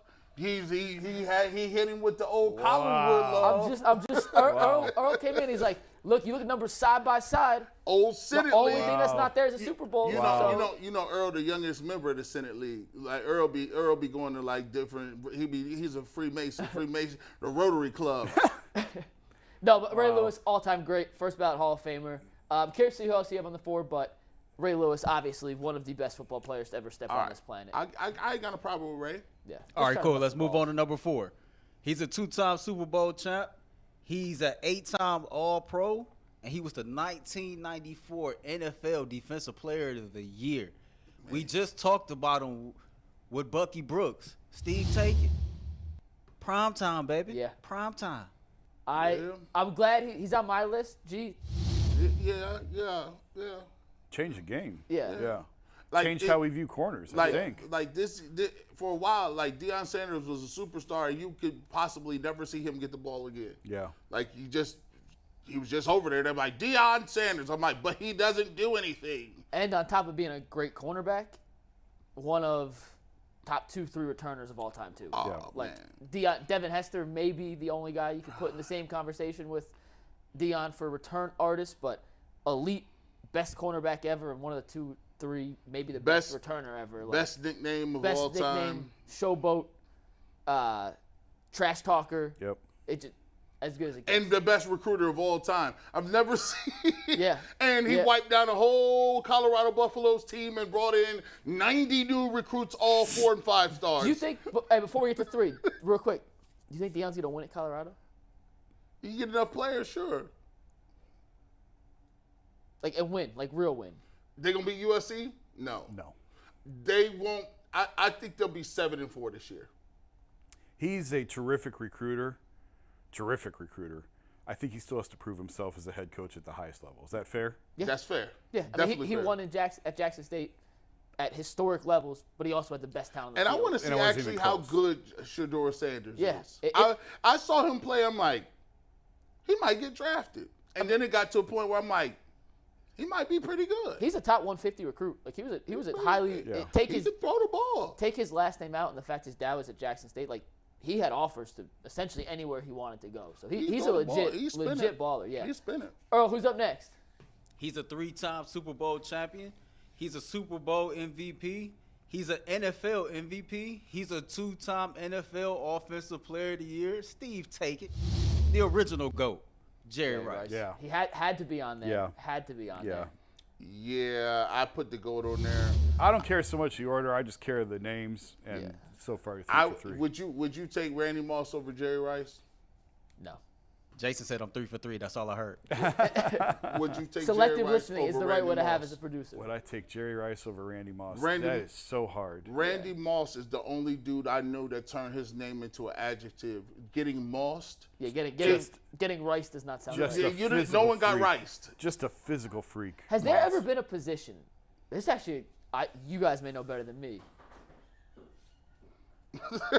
They set something on That fire was back the there. funniest Director joke I've ever Steve made. says, listen, Director Steve's low-key hysterical back there. And I know that reaction Earl Yeah. had means Director Steve just said something Somebody weird. just fell out of the chair, I think. It was almost Earl.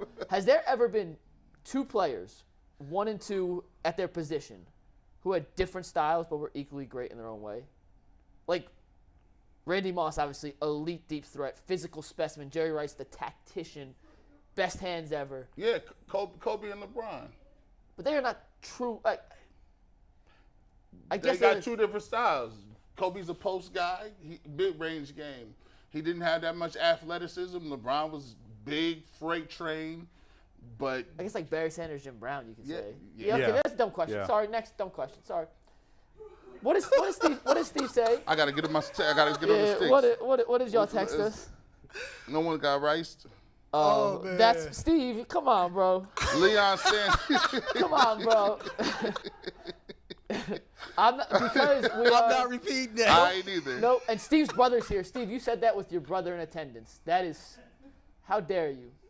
Oh, It man. was funny. To Steve, I can't say it. We'll get canceled. All right. Yeah. Number 2, he's a 2-time Super Bowl champion. Jason, I hope I'm 4 for 4 right here. He's an NFL MVP.